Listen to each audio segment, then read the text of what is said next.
Good evening, and welcome, ladies, gentlemen, and those beyond the binary. This is The Between. My name is Alex Rabitsky, and I will be the keeper for this gothic tale. My hunters, as always, may introduce themselves. Hello, my name is Wes Franks, and I'm from Carrying Comfort Studios. You can follow me on Twitter at ThirstTrapMoth. My pronouns are he, they, and for this evening, I am playing the American Ross Fontenot. Pronouns also he, they. Hi, I'm Jordan. You can find me at wait, hold on. Let me try that one more time. Hi, I'm Jordan. You can find me at @upgradedmoon on twitter.com. My pronouns are he, him. I'm an actor and composer. And tonight we are debuting with The Orphan, Big B. Hi guys, my name is Shelby, or Shibby Dibby Doo, or Whistle While You Work. I go by a lot of names. I like to be confusing, and I'm a regular TTRPG player here on Twitch. I play over on Roll for Damage with Alex on a World of Darkness game, and in a Rise of Tiamat adjacent campaign called The Scales Above. Tonight I'm going to be playing Pyrrha Rivia, the Legacy of Hargrave House. Very good. Meg is not with us this evening, but she will be joining us in the future. Carla is preoccupied. Oh, bye, Kitty. Farewell, Kitty. Goodbye, cat. I was struggling through my intro because of the cat. We were all distracted by Kitten. I really hope someone just saves the face Wes just We made. need Anyway, just clips of just all the kitten shots. yeah. Anyway, before we begin tonight, let's get a couple of pre-show announcements out of the way. As always, special thanks to our friends over at Session Zero Clothing and Accessories. They got all that cool tabletop gear. I know that Ryan was just posting recently about wanting to kind of expand his inventory and branch out to more than just kind of like D&D themed apparel, and is kind of like looking to find, you know, like idea peoples for that. So there's going to be a lot coming, so make sure if you haven't used your promo code failsafe to get 10% off your order, use that. It's great. You can get some good stuff. I have my Lich I Am Your Master shirt, which I wear like all the time. It's awesome. I've got the Total Party Kill shirt. It's very comfy. It's really good. It's really good, comfortable clothing. Mm-hmm. With that said as well, also remember that if you'd like to support what you are watching here, we have two different donation links down below. The first of which is our coffee, which you can use to support the channel itself. That money goes into our budget to do things like art and music licensing, and just kind of keep the whole show running and the lights on. If you want to support the people you currently see on screen, we have a Stream Elements link, which you can tip, donate any amount of money that you feel like you'd like to give us, and those funds are distributed amongst the people currently participating in the stream. With that said, I think we have a very fun session ahead of us, so I think let's jump right into this evening's chapter of The Between.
So, previously, we had an interesting series of events occur. When we last joined the Hunters of Hargrave House, they had a number of paths ahead of them, one of which involved resolving the missing body of the Reaver's last victim, the matter of the drowned guardian of the docks, a demon or a spirit, who knows, the matter of the Watley camera, and others. Our hunters spent their night phase in a few different locations. Dr. Murdoch decided that he could not wait any longer and would bring the child to life. Carla and Ross went to the Society Obscura to venture into the Fragrant Void and resolve the Watley camera once and for all, while Pyrrha decided to find the body of Anton Farrow and put to rest the Reaver's last victim. 3 different nights were had. In Dr. Murdoch's laboratory, he assembled piecemeal, imperfect parts needed for the remainder of the child and attempted to bring it to life. Ross Fontenot fought against a telekinetic assault from an entity in the void, while Carla ventured there herself, seeing echoes of her friends across different worlds, faced an entity of the void itself, became a void walker in some way, and Pyrrha fought her way up Big Ben itself. The body of Anton Farrow was found and returned to his family just in time. Ross managed to withstand against the telekinetic assault, while Carla was victorious and returned from the Fragrant Void with its missing victim as well. Dr. Murdoch, on the other hand, did indeed bring his child to life, but it was a disappointment and a horror. And after having a conversation with Nurgle, the god of death, which may or may not have actually happened, we'll never know, he abandoned Hargrave House and his creation to live out the remainder of his days in absolute obscurity, leaving our hunters that following morning to meet Bigby the orphan. But that is not where we're picking up immediately from. No, indeed, it has been several weeks since the events of the previous night phase. We are now deep in the throes of winter, to the point where it is the holiday season. Yule, Christmas, take your pick. Whatever happens around these holidays, including Hanukkah, it is just generally a time for festivities.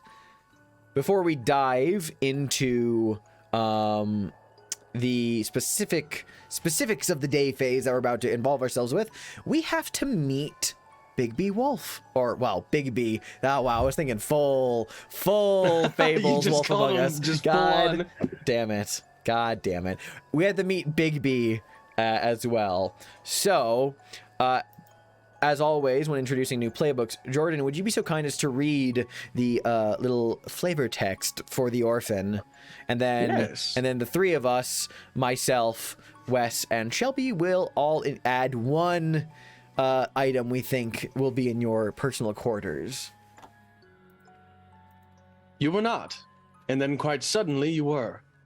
The only thing you remember of your creator is their face, twisted in anguish and disappointment. They abandoned their work with Hargrave House and left you here, orphaned, but not alone. The others, the hunters, they found you. They helped you remember how to speak and were kind to you in their way. They let you stay in the laboratory and made it comfortable for you. They gave you things from the outside world to help you better understand it. Like them, you are a creature of the shadows, and you always will be. But unlike them, you understand there can be no shadows without light. And would you, before we give you the items, go ahead and tell us what your 2 starting moves are that you have? Yes, so I started off with a move called the Family. You help Hargrave House in order to earn your keep, but the people who live there can never be your family, since they are even more broken than you are. There is another group of people in London you watch from afar in the hopes they will someday notice and accept you. Who are they? I picked a theater troupe, for obvious reasons. The group you hope to join is suffering from a problem. What is it? The group is being threatened by someone. And you will secretly help the group solve this problem, and then, when the time is right, present yourself to them. From now on, when you would collect a reward from resolving a threat, instead mark a box below and describe how something from the recently resolved threat can be used to help the group with their problem. And then there's prompts. When all 4 boxes are marked, roll with presence. On a 10 or higher, they are thankful for your help and welcome you as one of their own. Narrate a short epilogue showing your life with your new family. This character is now retired. On a 7 to 9, they shun you and call you unkind names. Unmark a box from this move. On a miss, they are horrified and turn on you. Mark the blood-soaked portal. And then my second move is called the Burning Aperture. You are a physical manifestation of creative energy, a literal portal between idea and execution. So long as you are present in the scene, when a fellow hunter would mark the mask of the future, they can mark this move instead and describe how your energy pushes them to success. When all 3 boxes are marked, mark XP. So I'm basically rocking like 3 extra masks for other people who are accompanying me. It is needed for these people for sure. It So is I very have a question. for these two. Yeah. If you mark XP, does that I'm so sorry. Does that mean you keep marking XP until you keep advancing? Like this doesn't have a cutoff? No. So when he marks those 3, but once those 3 boxes are marked, he gets to add an experience point to his list. Ah, got you. Okay, Yep. gotcha. Yep. Wording. All right, let's add some some items. Wes, Shelby, you got any ideas so far? Yeah. Are the items allowed? Are the items allowed to be like mementos from people from Hargrave House? Does it matter or? They could be. I mean, yeah, as long as you think it's something that you could see Big B having in his personal quarters, which is the the old abandoned laboratory. There is a dinged up old stethoscope that's been left behind that used to belong to one Dr. Cal Murdoch. The doctor's stethoscope is what I'm going to have you call that. The doctor's old stethoscope. We'll have it say that. Yeah, I like that. That's cool. Do you like that, Jordan? Yeah, I like that. That's good. Cool. Murdoch! I think what I got an idea for you. Because I was inspired by this theater troupe concept you did. You have because I was also vaguely inspired by just seeing Ethan Hawke in that the Black Phone movie. You have a collection of grotesque masks. That you can kind of with your hood. I imagine you can put them. So you have a collection of grotesque theatrical masks. Yeah, let me just mark down. Let me just make sure. You just turn into that episode from Courage the Cowardly Dog. Yes. Yes, I know exactly what you're talking about. Yes. 100%. It's one of the that's best awesome. episodes. Honestly. You have a very tarnished, worn bronze pendant that has a very ancient mark of the Hargrave House on it. Old Hargrave House medallion. That's very cool. I like that a lot. Do you like those, Jordan? Yes, I do. Those are 3 fun items. All right, very cool. I think we should proceed. Let us enter. I think we resolved. Oh, the only thing we did not resolve from the dawn phase was that Wes, you had marked the mask of the pig by using the holy symbol of Moch to save your behind in the last session. Did you? That means once more everyone has to narrate a dream you've had where the swine god Moch asks for a sacrifice of blood, wealth, or status. I believe is what it is. I actually have pigs off to the side here, so let me look at it real quick. I believe I got that right. I just want to double check. Yeah, it's each hunter narrates a dream they once had of primordial earth. No, that's the sun one. What am I talking about? Hold on. As I grabbed the wrong one. There we go. Each hunter narrates a dream about the pagan swine god Moch. Did Moch demand a sacrifice of riches, status, or blood? And what did they each sacrifice? So that's going to be from each of you. Who wants to start us off? Go for it, sir. Once again, through the night, there is a dream of a mud floor, pillars of logs all around, and some kind of older than England longhouse with people rooting and eating and all that comes with it around the room. Ross looks up angrily and goes, "Oh, God damn it, back here again, aren't I? What do you want this time?" As he looks up towards the figure, swollen belly, loincloth, and the pig's head. It snarls. "So you find yourself back at my home." It stands, the wood creaking of the platform underneath his large feet, and he steps down a thunderous step. "Last time you were here, You offered status. You have much more to give. Ross looked about himself, draped in the fineries and what would be known as standards for the god that he serves. And he looks up at the swine god, this putrid, disgusting filth of a deity. And he says, all right, fine. I ain't got much for riches, and I ain't much on giving up. So how about this? I'll give you blood, but not in the way that you expected. When my time comes around, and it's gonna be coming sooner or later, instead of making my way where I'm supposed to be at the Reeds, I'll make a pit stop here. And I'm sure you've got yourself a ring or some kind of mud pit outside. And how about me and you? Mano a mano, blood for blood, fist for fist.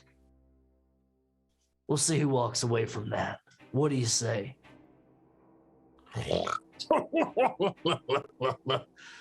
The swine god chortles. I think you have yourself a deal, puny manling. As the swine god pulls a wicked cleaver into his hand, cuts his own hand that looks almost like sausage links wrapped together around a ham, and hands it over to Ross. And Ross says, barbaric piece of shit, cuts his own hand and takes it, and the blood mingles in together. Oh, that's very cool. And Ross awakes with sweat. Absolutely. Can I just say before anyone else does theirs, I have personally loved between the two different versions of Moch we've gotten, we primarily between Jordan and Wes.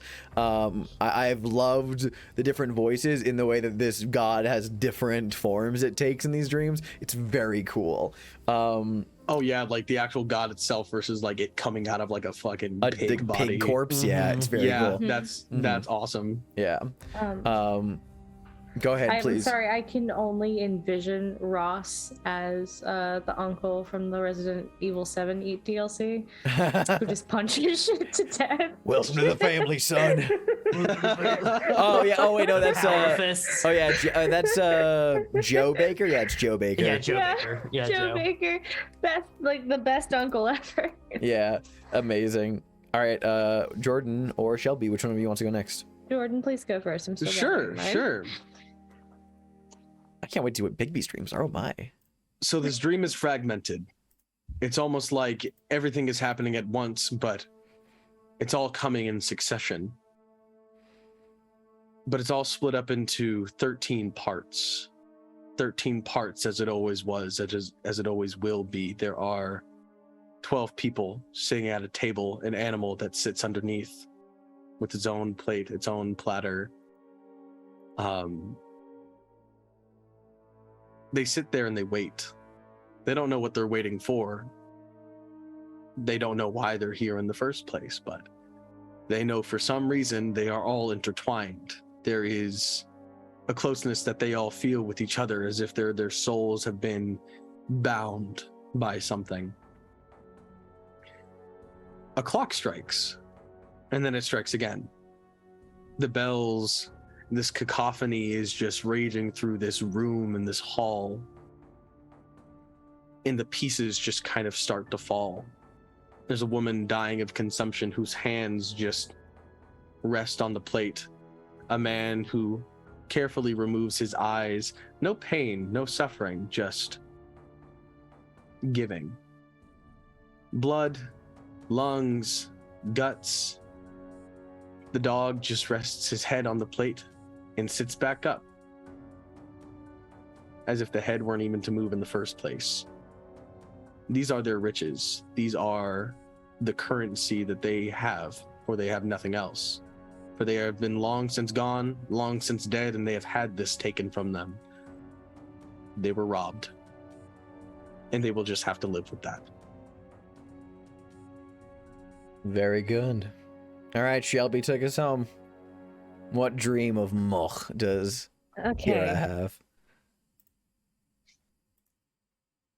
there's the scene opens to the buzzing of insects, and the croaking of frogs and crickets, as Pyrrha wakes up in a putrid bog.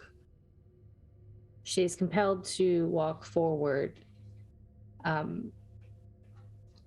This smell of peat and rot permeating. It's setting like a low fog. It's almost green in color. And as she walks, there are corpses, rotting pig carcasses just littered around, until she comes to a stop, and there's a figure in the road. And it's a very disorienting experience. When this figure turns, it is a near mirror of Pyrrha, but a very heavy wound at the side.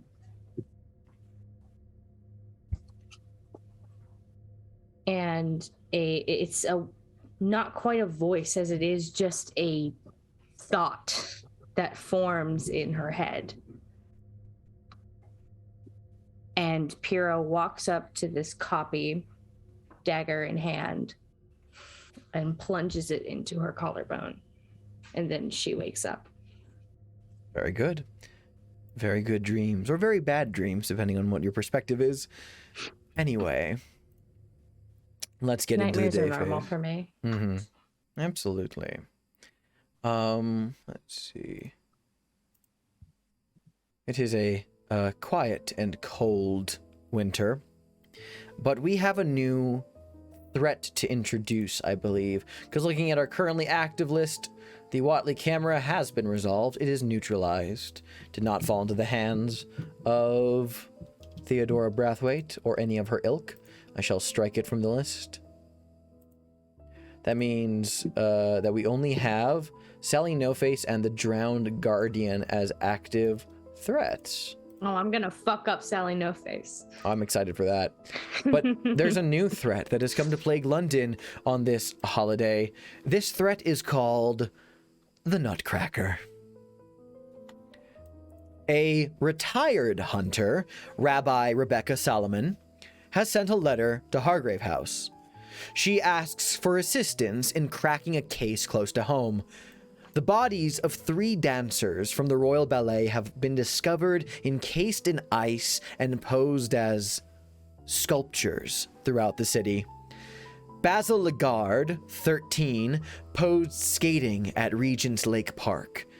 Massimo Asani, 19, found praying at Solomon's own synagogue. And Hermes the Soaring Lambros, 29, crucified outside St. Paul's Church. Each body has been gelded.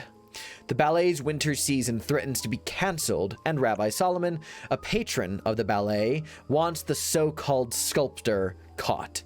She has determined the killer works at the theater, but she is forbidden to speak to staff due to previous recreational trespasses.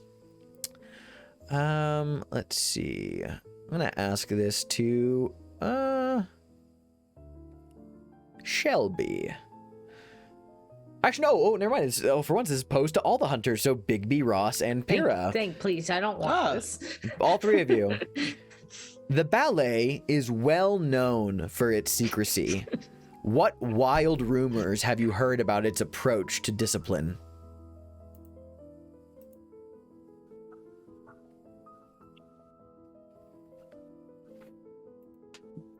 Bigby heard from across the way from the theater troupe that sits not too far away, but they live in kind of a direct competition, that this ballet group is very, very intense. When you get something wrong, you are at risk of not just being hit with canes, but set pieces, props here, there, shoes.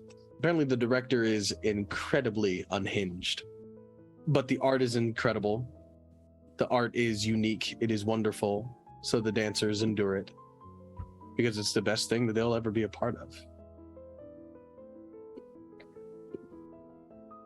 If you have repeated offenses of messing up choreography or being late to rehearsal or things of that nature, there is rumors of a room that is near the studio. Might be in the basement or it might be in the attic. But it's not the room itself that people are worried about. It's about what's in that room. Something called the platform. That's scary. That's scary as shit. Oh god, shit. There is a particularly unhinged dress director amongst these dancers. And they have incredibly high standards that they expect these dancers to adhere to. Incredibly heavy beauty regimens, hair care regimens. And there have been several stories of her becoming so infuriated she cuts the hair of these dancers. All right. Very good. Very good. Let's see. I love that. That's very cool. All right. Thank you, hunters. Moving on. As always with the day phase, regular scenes now commence. What would you like to do today? I'm gonna start looking into some Sally No Face shit. Oh dear. Oh, did we ever get that last clue from the servant of Dr. Murdoch before the end of the night phase? I don't believe we did. Let me double check the list here. The last clue we have on Sally No Face is that there was a conversation between Dame Margaret Teasdale and a mortuary worker. I don't believe that you got the night phase one. So you know what? Let's begin with that. I love this music. It's delightful. Thank you. It's very nutcracker. You will get sick of it because I'm just leaving it on loop. That's cool. It's just like Christmas. You're Yeah, sick of exactly. all that music. Let's But you see. still endure it. Hmm. Still let it happen. Let it happen.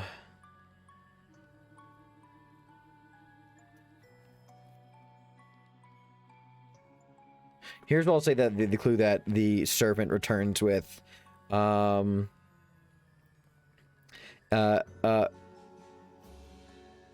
There's been a new victim. A new victim of Sally No Face. Their face removed in a grisly, imprecise fashion. Oh, okay. That is in the clue that comes from that. I guess I'm going to the scene of that crime then. Oh, okay. That's you want to investigate Sally No Face there. Okay. What does Ross want to do? Ross has been kind of apprehensive with this new member of Hargrave House that randomly appeared when the good doctor disappeared. So Ross wants to get a feel of what this Bigby can do. So I would very much like for Ross and Bigby to go check out the docks for the drowned guardian. Ross, Hey, what do you think, Ah. Bigby? bring the buddy. Unless Bigby would like to go off on his own. I think it would be very imperative for Bigby to kind of learn the ropes. So I think going with Ross sounds like a wonderful idea. Oh my. You'll have to keep to the splendid plan. shadows, of course. Or Keeping the disguise yourself shadows of however you Bigby. do. It's like Sam and Max. Yeah, exactly. Absolutely. Oh, wow. Fantastic. Haven't thought about Yeah, Sam and Max in a very he's- long time. He's going to be very big, hooded, just really trying to kind of keep to himself, All right. but also sticking with Ross. I love that. Let me take a look at everyone's sheets for a second. I'm gonna look at your I'm gonna look at the masks of the future that have been marked. Oh, What do you need to do that, huh? I don't think you need to do that at all. Ooh, Stop looking at stuff, man. okay. yeah. Please don't look at Okay. mine. Let's start with Pura, I think. No, Um, why? Whitechapel is it's very cold right now. The snow lays heavy and thick to the point where it mixes in a like muddy brown slurry with the dirty uncobbled roads and alleys of Whitechapel. And there's the scent of blood on the air, as there often is in places such as these. You wanted to go to the scene of this new this body, which can be like the mortuary. The body would be. Do you want to go check? I want to go to the scene. Oh, you not, go to the not scene. The body. Okay, gotcha. The body is not. I can't do anything with that. The scene of the crime, though. I can do something there. Actually, then if you're going to the scene of the crime, let's see. Yeah, that's totally fine. We'll just have that be like in an alleyway. Just off to the side there. My favorite place to be. I love getting caught in alleys. I haven't been caught in one yet that I couldn't get out of. What would you like? Except for the one Cal had to get me out of. But so you show up at the scene of the crime where this new, more grisly handled victim was found. Their body is taken to a mortuary. What would you like to do, Pyrrha? So, I'm thinking first, try to figure out if the body was freshly taken, there might be some form of tracks that have not been yeah, washed away for by sure. rain. What? Absolutely. You're canvassing the scene. So this is going to be this will be an information move plus your reason. Okay, so just 2d6. Yep, unless you want to use a personal quarters item. Can I use the everlasting torch to light up the alley? Yeah, absolutely. It's a heavy, overcast day. There's snowflakes drifting delicately through the air. These alleyways behind the tenements are dark and treacherous. You use this everlasting torch that you've acquired. Yeah, so which is very 3d6, cool. yay! I'm 3d6. still on a digital roller because I still haven't found my dice bag. It's disappeared. One of these days. One day. Ooh, okay, that's not bad. 10. 10, you get a clue. Woo! Yeah, let's see.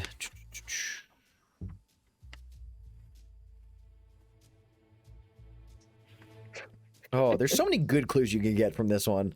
Oh, I love Sally No Face. Ooh, here's an interesting one. You don't find any sign of tracks looking around. There's a lot of foot traffic anyway, and probably when Scotland Yard and the Bobby showed up, there's just the sign of just trampled footprints everywhere. But you do find a splatter of blood against some crates in a bit of the wall where the body was probably found, probably where the body may have been slumped up against. Their grisly removed face just left a trail of smeared blood. That's actually not blood. You realize on closer inspection, you kind of kneel down in the mud and snow and run your finger against this red smudge that looks like blood, but when you pull it away, you feel it on your fingertips and you smell it. No, that's not blood. That's rouge. That's makeup. That's your clue. As you are investigating, you hear the kind of wet, slapping, dragging sound of someone walking or stumbling up the alleyway behind you. No, not this one. You turn around and you see this beggar, you would assume, kind of stumbling, dragging down the alleyway. He has this a wild-eyed stare. And as he kind of gets close to you, he's wearing this surprisingly handsome pocket square of blue silk tucked into his otherwise nappy clothes, but he has this big smell of urine wafting off of him. And he is looking directly at you as he's kind of stumbling over to you, kind of stands there kneeling in the alleyway, and he just looks down at you. Can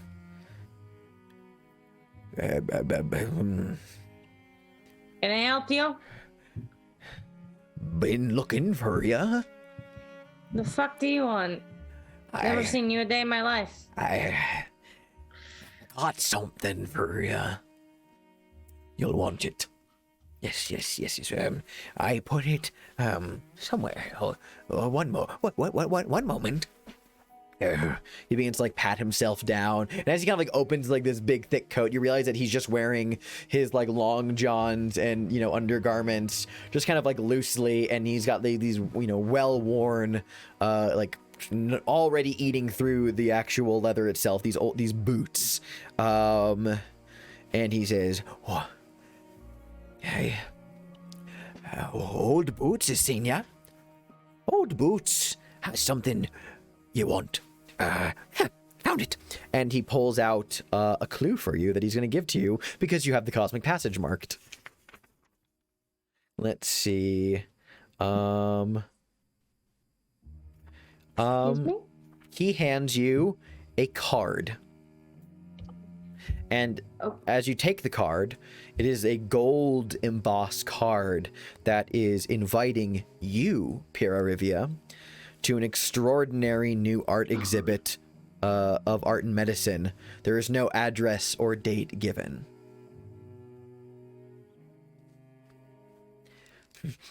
Old Boots, the beggar, just says, invited. Didn't tell me when, though. I do not know. Old Boots doesn't know. Old Boots simply sees and delivers. He kind of like squints at you heavily. Kind of like looks around his surroundings and just... He looks at the blood you're examining and just kind of like gives like this toothy, gnarled grin that he just kind of like cackles almost mockingly. And he just goes, everything you see around is a lie. It's a lie. A facade meant to keep us pliable. I've seen beneath the artifice. I have seen what just lies beyond normal perception. Have you seen it too? The hell are you talking about? Kind of just like continues his little awkward shuffle down the alleyway. And he walks away. Pierce is gonna look at the card, like front and back, kind of shrug and tuck it into her pocket. Alrighty. All right. Let's go over to the London docks now. Here we go. Gorsh. Why did I do that? Gorsh. Why did I do that? Maxie. Gorsh. This is a fucked up Kingdom Hearts world, and I want to go. No. I just had a terrible thought pop in my head, but I'm not going to vocalize it. All right, we're down here at the London docks. Ross, you tell me how you're proceeding along the docks, and then Bigby, you tell me how you are proceeding out of sight. Ross has on, since it's he's got on a winter coat and everything, a vest instead of the suspenders, and he has a cigar in his hand, and he's strolling casually. But since he's on the docks, and it's around this time where not a lot of work for sailors during this time of year, he does have his other hand, his offhand is holding cigar, his other hand is just resting on that Colt Navy revolver that's in like the front holster. He's got like a front holster that you can pull out of. It's like a quick draw holster almost. And he's just got his hand resting on it as he's walking down the docks, making his way towards the area last where he knew that Cal was investigating around that whole little area. And Bigby? So Bigby is still pretty new to being out and about. So he's walking, he's openly walking, but he is covered, like from head to toe. He's wearing gloves, he is wearing shoes, anything that can cover up his arms and legs and body. And ultimately he has something covering his back and his hunch, and a big hood that kind of like rests like a little bit over his face, just enough that he can see the ground in front of him. and he's just been closely following Ross's shoes Very as good. they continue to walk. All right, then you both tell me what you would like to be doing here, where you would like to go, what are you looking for, what do you do? Ross is going to be somewhat talking to himself, assuming that Bigby might be listening, and saying, the most important thing is you might want to be talking to victims or survivors, people directly connected, but seeing as how you have your condition, might not need to be talking to people too much. Maybe just sniffing out for clues or something. I apologize. That was untoward. Sniffing out for clues. That's a good idea. Yes. Shit, he might just start sniffing out for clues. That's not a bad idea, actually. Can I use his dog face to like his extra sensitive schnoz, his sniffer? What move is that on your sheet, sorry?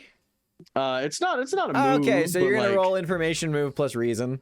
All right. It's called sensitive schnoz. That's what it's That'll be called. your custom move, sensitive schnoz. Sensitive I schnoz. was just thinking about it. That's the first thing that I fucking do. So just a regular information roll. Yeah, for sniffing out things, so that'd be 2d6 plus your reason. Yarp. Oh, yeah, it's gonna be a 7. Okay, clue with the complication. Let's see what I got on my list here. And what is Ross currently up to? Can I use a move that I haven't used in a long time? Which move is that, sir? So Bigby's a wolf, right? A dog thing. He's Dog Wolf Man. Can I utilize the awakened soul in this moment? No, because he's not an animal himself. Not an animal. He is okay. Okay. He is not an animal. He is Never a mind. thing. He is you a know, thing, like yeah. he's by all technical accounts, he's an abomination. He's a thing, but his Um, pronouns are he, him. Like, he's not an it. He's a he, him. He So- is a he him. Yeah. So in this time that has passed, Ross is seemed a bit more unhinged, it would Mhm. seem. His eyes are a bit more wild. They have taken a yellow tinge now to everything. And there might be, you can see creeping up the collar, there might be tattoos that look like perhaps maybe like drawings of some kind that have been crawling up. So I would like to start looking for things that people wouldn't look for. You know, things that like a corner that wasn't there before, or maybe something that seems like ley line adjacent. Something I would like to see. I am by my moves and such. I am the mutatio dei. Mhm.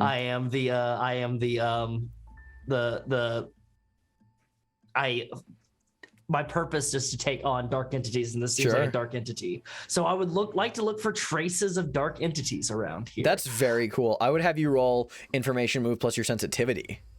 I think that's a great way to incorporate that.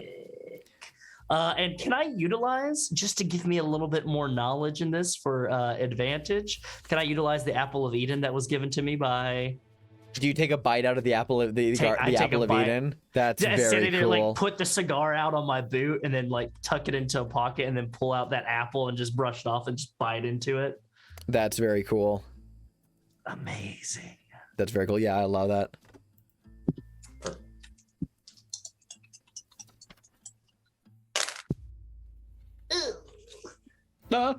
That's a 12. That is a 4 plus a 5. That's a 9 plus 3 equals Oh shit! 12. Does that mean the mastermind is? Did I do something good? Yeah, that means we have. Did you just- That's the last mastermind clue, which means that after all threats are resolved, the mastermind threat will be introduced. Although I might introduce it sooner, it'll just kind of be one of those things that's in the background. We'll see. Yeah. All right. Let me take a moment to reflect on that. All right. I'm gonna give Bigby his clue first. Thank you. So you actually hop down off of like the kind of like upper like dock wharf area of the London docks and kind of move around down on the like the scant bit of like sandbanks that are kind of like piled up against the stone uppers.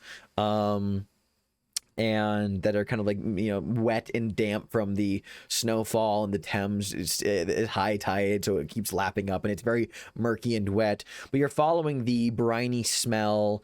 At first you're like sniffing around, kind of like keeping off to the side, and you hop down below, so you're kind of like moving under the timbers of the docks, dock worker boots thumping strongly overhead. As you are, you obviously there's the hum of the city happening all around you.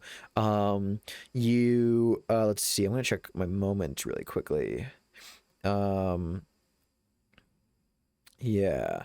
And indeed, you hear as you're like walking under one dock, kind of the two ships like largely moored nearby. You hear like a kind of like ruckus up above. This is not your clue. This is just a little narrative flavor of like thick stomping boots of policemen violently shoving bystanders aside as a gangway is lowered from a cruise ship. And you watch up above through the wooden planks as passengers in extravagant coats gesture impatiently as their luggage is unloaded. Travelers from distant lands, people who look beautiful in these thick winter exotic attire, and stomp down the docks, past the poor, past the workers. You just see this all pass you by. How do you feel? A little outlandish. I'd say even longing that it's like he can't just be up there. We'll give you the condition longing as your complication for this clue roll.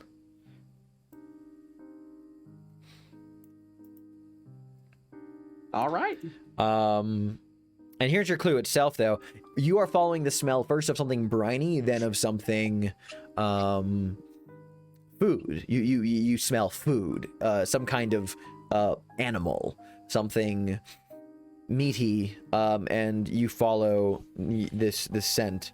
You come across a collection down here by the sand, along the sand under the docks, kind of like strung up, is a cluster of live crabs that have been bundled together with red thread and bones, beads, and other charms that just hang in places underneath the docks.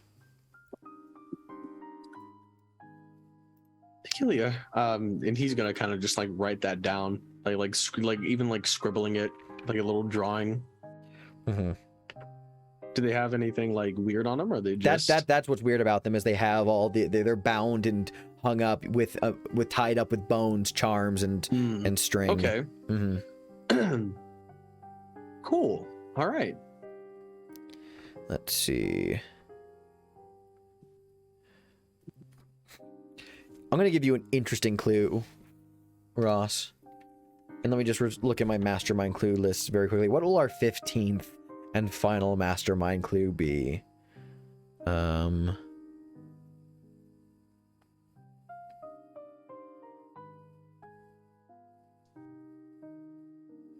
gun. A gun with a bullet that says Theodore Brathwaite written on the side of it. Yep, that's blue. exactly what it is. It's exactly the bullet what it is blue. The bullet is blue. Let me look through a list of side characters real quickly.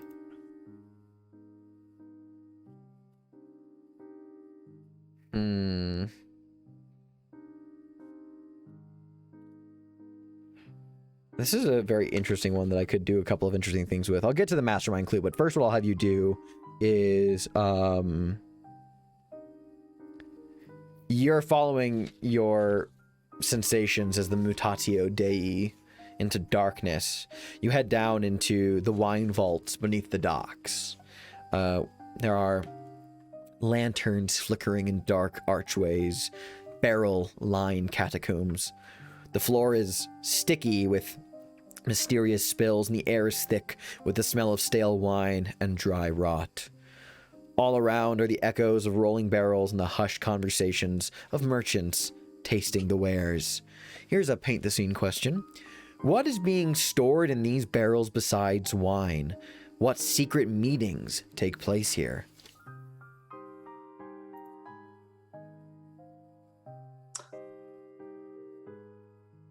There are hoods.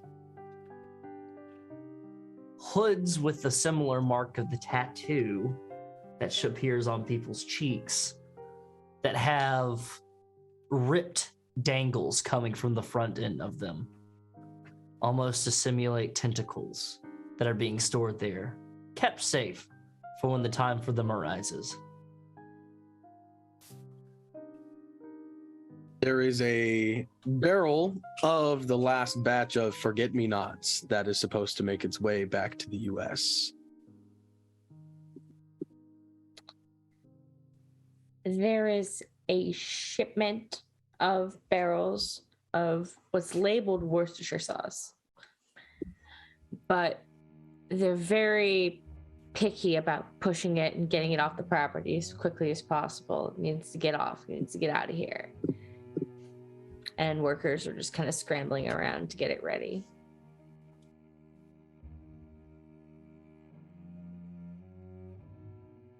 Cool. I'll give you the regular clue you find first by snooping around down here, following your senses. You feel a strange sensation, something that people don't really notice, trying to find something that's easily overlooked, and your intuition has taken you down here so far, and you find yourself at a dark end of these wine vaults, some obscure bend that is, clearly has frequent foot traffic. People pass through here, but that's exactly the thing, Ross. People pass through here. Nobody lingers in the space. There aren't wine barrels here. This is a place that no one pays any mind to.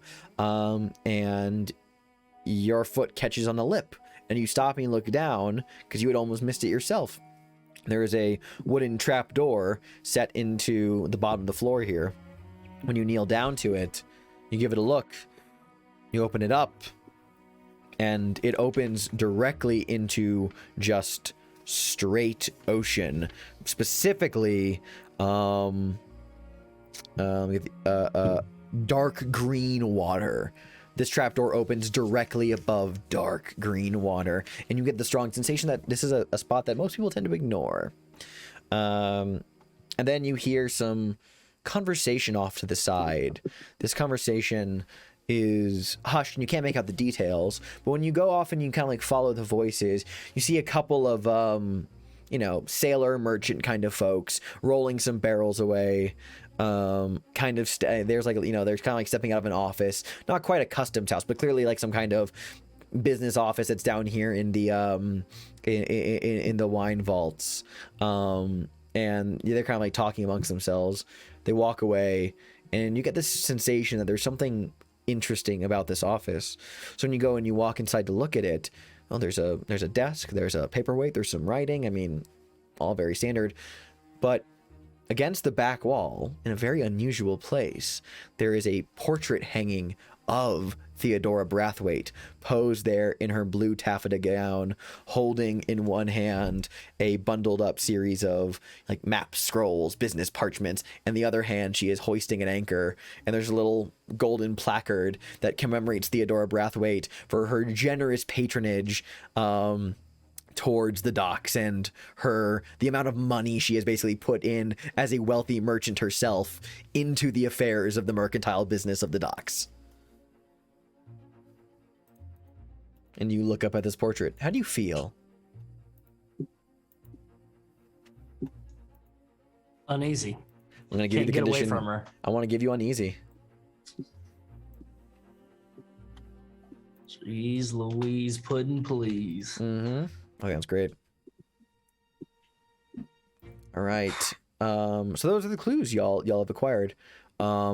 What else do people want to do today? Do they still wish to do anything in those specific circles that you currently are in, or is there anything else that you would like to do? I'm going through things and I can't think of anything. Still want to do more selling no face, I assume?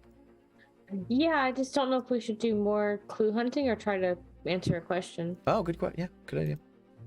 I did want to ask, so even though Cal Murdoch is gone, Mm-hmm.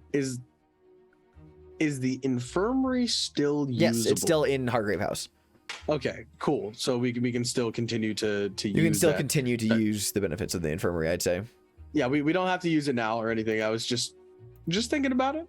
Yeah, we all have. I would say yes, because even though that move specifically says it creates a new room, and it's like a specific room where it doesn't need to involve the doctor to use it. So I'd say that it is there for the remainder of this campaign. Then my idea for the narrative is like, and then you run out of your reliable medical supplies that the doctor left behind, so the infirmary isn't as useful anymore once this campaign is over.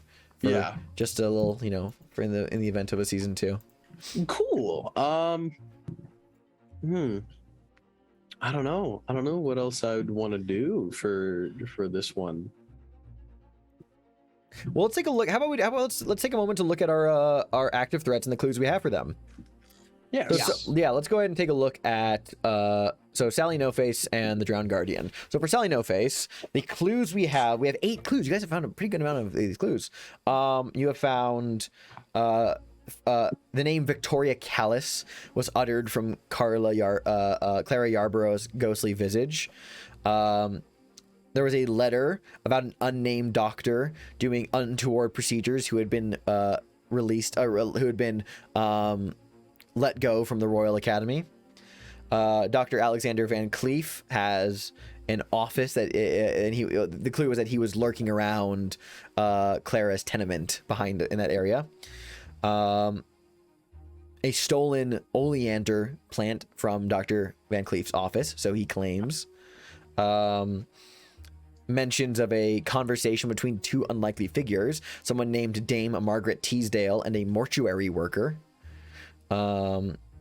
The clue of a victim's face having been removed in a grisly and imprecise fashion, a new victim, a splatter of rouge that looked like blood, and a gold embossed invitation to an art and medical exhibit with no date or address. That's what we have for that. Our questions for that is, where is the killer hiding? Then we have, how is the killer choosing their victims? And what is the true identity of the killer and what drove them to this madness? Then for the Drowned Guardian of the Docks, we have 5 clues. Sea monster tattoos meshed upon Cal's torso. Father Gallagher has become suddenly very suspicious of the sea, a very superstitious fellow, not previously. Strangers wearing bracelets of braided seaweed. And the 2 most recent one, live crabs bound together with red thread, bones, a charm, stuff like that, beads, and now the wooden trapdoor that opens over dark green water. Those are the clues that we have so far. The question for the Drowned Guardian being the threshold question, is the entity a demon or a guardian spirit? Do we feel like we want to answer any of these questions just yet, or do we want to investigate some avenues a little bit further? I feel like we could answer the Drowned Guardian. Yeah. I feel like we have plenty to do that. Honestly, I feel like we could answer both the Drowned Guardian and Sally No Face if we wanted to. Yeah. Well, like I would think so. I just don't know how much I want to do it until Mike's here next week too. I don't know how invested she is. I don't know. I know that Meg is fine with anything that happens. We don't need to necessarily withhold ourselves. No, Meg is fine with anything that happens. I mean, we still got plenty to do. Yeah, like I'm all for answering both the questions. Yeah, I will say, that'd be cool. I think you are in a because the mastermind in play. Yeah, right. I think you are in a decent place because with Sally No Face, you can, whatever question you answer will be an opportunity that you unlock. Obviously, some are easy. The easier to answer ones are the more difficult opportunities to pursue, the more dangerous ones. Now, if you felt like you were in a place, if you felt like you were in a place where it's like, oh yes, I want to answer this question, and then pursue it like that, great, I'm totally down to see how that goes. Yeah, but if you want to draw it out a bit longer and investigate like some of the threads we have developed, also totally fine. But let's start with the Drowned Guardian of the Docks. I think that was the first one proposed, so let's get right into that. Let's enter our answer question phase. Oh, that's not really a phase, but you know what I mean. All right, so the question is the entity a demon or a guardian spirit? Who wants to start us off with their freewheeling theories? Go ahead, Wes. It is most definitely a guardian spirit, in my opinion. If it was a demon, I think, a demon would have sway over a small group of people, but I feel like this drowned guardian has very long-reaching influence, not just over the dock workers, but sailors, but also administration workers, even probably into like the pubs that are nearby the docks, and even like opium dens and things of that nature. Just from like the stuff that we've been finding. the live crabs with red thread, bones, beads, and other charms hanging from under the docks probably are not warnings, but are probably blessings that are left under certain docks that have come under protection of this guardian spirit. Oh, I want to build off of this because there's just some weird cultishness about how some of these sailors seem to be regarding this entity with like the bands, like the bands of seaweed. And I was thinking, like, what if this trapdoor, like a lot of these sailors are thinking this is a benevolent thing. It's great. We're just gonna like not get in its way. We're gonna keep chugging. It's awesome. It's here. We'll just leave them these things to show our appreciation. Other people are like, well, we need to take this to the next level. And that wooden trapdoor is for offerings that they are throwing down that are not always not human. That's very interesting. So it seems like we're taking a very a very religious approach to what exactly the drowning guardian of the docks is. And I think with that, we could kind of propose that the sea monster tattoos meshed on Cal's torso that were like tattooed. Those aren't just tattoos, but that's more of like. Hello, everybody. Sorry about that. My internet just inexplicably fixing the overlay. Inexplicably cut out, but we're back now. Sorry. Okay, we're just gonna adjust. That's easily editable. Strange that it just cut out. I have decent internet too. What the heck? But let's proceed. Sorry. So the last thing I was hearing was, Jordan, I was hearing before the stream cut out, you were mentioning the religious aspect and something about the Cal's tattoos. Yes. So I think that the tattoos are more of, so you know how like Maui kind of had tattoos on his body of stories and events. I think that's a little more in line with what those tattoos are. Those tattoos are stories and things, not really warnings and not really like a marking of some kind.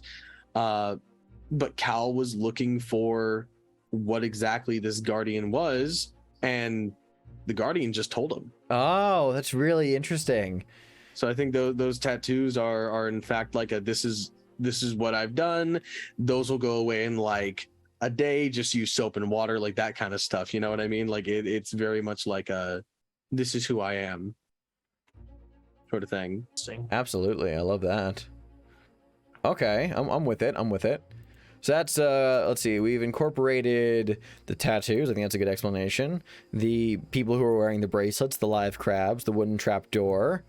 That's, 4 that gives clues. us 4. That gives you 4 as a flat chance. Do you want to incorporate Father Gallagher as well, or do you want to hold on to Father Gallagher? Hold on to Father Gallagher. Sure. Something in mind for All Father right, Gallagher. who wants to make the roll for the answer a question? Go for it. I've already. Yeah. Okay. All right, 2d6 from you. Use the boost to get through. Roll. Roll it. Zoinks! That's a 9, 6 and 3. Okay, there will be a let's see, Complication. an unwelcome complication to the answer and or pursuing the opportunity will become more dangerous. Well, there's no opportunity here other than that the next questions are unlocked. So let's see, what is an unwelcome complication to that answer that it's a guardian spirit? Let me take a look at the clue list here. Okay, here's an unwelcome complication. These people who are culty behavior, the people who wear these docks, people who begin to worship this thing are treating it unintentionally. This is just people being idiots. They're treating it more in a demonic way than they should be treating a guardian spirit, which means that this thing is feeding off of that that energy, what they're giving into it, and it's becoming. It is a guardian spirit. It has right. It is imbued with righteous vengeance, flat. But it is beginning to that is being distorted by the cult-like worship these sailors are giving it, which might manifest as its very nature taking on a much more sinister form. It is being morphed by the way these idiots are worshiping it. Yes, Shelby? No, I love the route this is taking because I great. have such a cool mod planned on my sword for this. So let's talk about what you just unlocked. You actually unlocked 2 new questions. The first question you unlocked is, oh wait, hold on. I just realized the question was, this should have been complexity of 2, not the complexity of 4. I don't know why it said 4. So that means actually, you would have gotten a +2 to that roll. So that means that'd be an 11. So that means it's just a correct answer. That's neat. That's awesome. So sorry, I don't know why it said that was 4. Well, cool. Good to know. That's really cool. So that's an 11. So there, never mind. It's not being distorted by demonic worship. It is just righteous vengeance. Cool idea, but it looks like it's not happening. So that means you actually, cool. That's actually that makes get things. to find a demon, damn it. Well, you never were gonna, but it's fine. So you unlock 2 new questions. The first new question is, if the entity is a helpful guardian, how can it be appeased? Which has a complexity of 4. That lets you resolve the threat by appeasing it, and you can send it on its way, presumably. I'll give you the more details about that if you unlock the opportunity. The second question is, how can lasting order be maintained? That has a complexity of 6. Instead of sending it off, that would allow you to resolve the threat by forming an alliance with the Guardian and working out a means for it to carry on without it necessarily, hurting a lot of people. That will give you a custom move. I won't tell you what the move is, but that'll give you a new move to utilize. I think for the sake of that has a complexity of 6. I think for the sake of taking care of Brathwaite, I think we need as many alliances as we possibly can. Agreed. If she's gonna Ooh. have a creature of Cremorne Gardens, we could have a guardian of the docks. You have your fake fish man. We have our fucking ocean spirit. Can I volunteer to be offered to this, please? You want to be offered up? Yeah. The shape of Pyrrha. Oh. No, don't fuck the fish man, please. God no. So we need 6. We need That's 6 very out. Damn. cool. We're gonna need 5 more. 5 more. Meant crews. in an alliance. At least 5 more, yeah. That's cool. That's a cool answer. I like that. All right. That's answered. Right on. What do we want to do now? Do we want to answer Sally No Face as well, or do we want to do some more I feel like we could scenes? chew through a question or 2. Let's. So with Sally No Face, Yeah. we start off. We answer them in order. No. and- Any 3 of these can resolve the threat. It's you unlock the opportunity to. You can answer multiple of them, so you have multiple opportunities to pursue, just because so you can spend your clues. But like, yeah, it is. The answers to any 3 of these allow you to resolve the threat. There are 3 different ways to resolve the threat, whether it's resolving it through violence, resolving it through the law, or resolving it through peaceful means to avoid danger. Okay. And if I may, so just as like a small note, oleander is a poisonous It's plant. extremely toxic. It Extremely is What toxic. extremely Use- toxic. It can be used for medicine. Yep. It's extremely toxic, Yeah. but it can be used for medicinal means. Can be used for medicinal means, but it is incredibly toxic.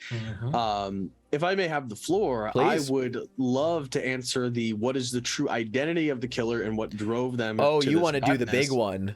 I think I want to do the big That one. will Do it. that's the one that lets you like empathize with, which is very fitting for Bigby. Empathize with the killer and then like bring them in peacefully. That's Oh, yeah. super Oh, fascinating. baby, I'm Uh, sorry. for for starters, so I think it's a bit of an obvious answer. I think it is in fact the doctor that we have consistently run into. You think it's Dr. Van Cleef? I think it is in fact Dr. Van Cleef, on the basis of I think he is an absolutely terrible liar.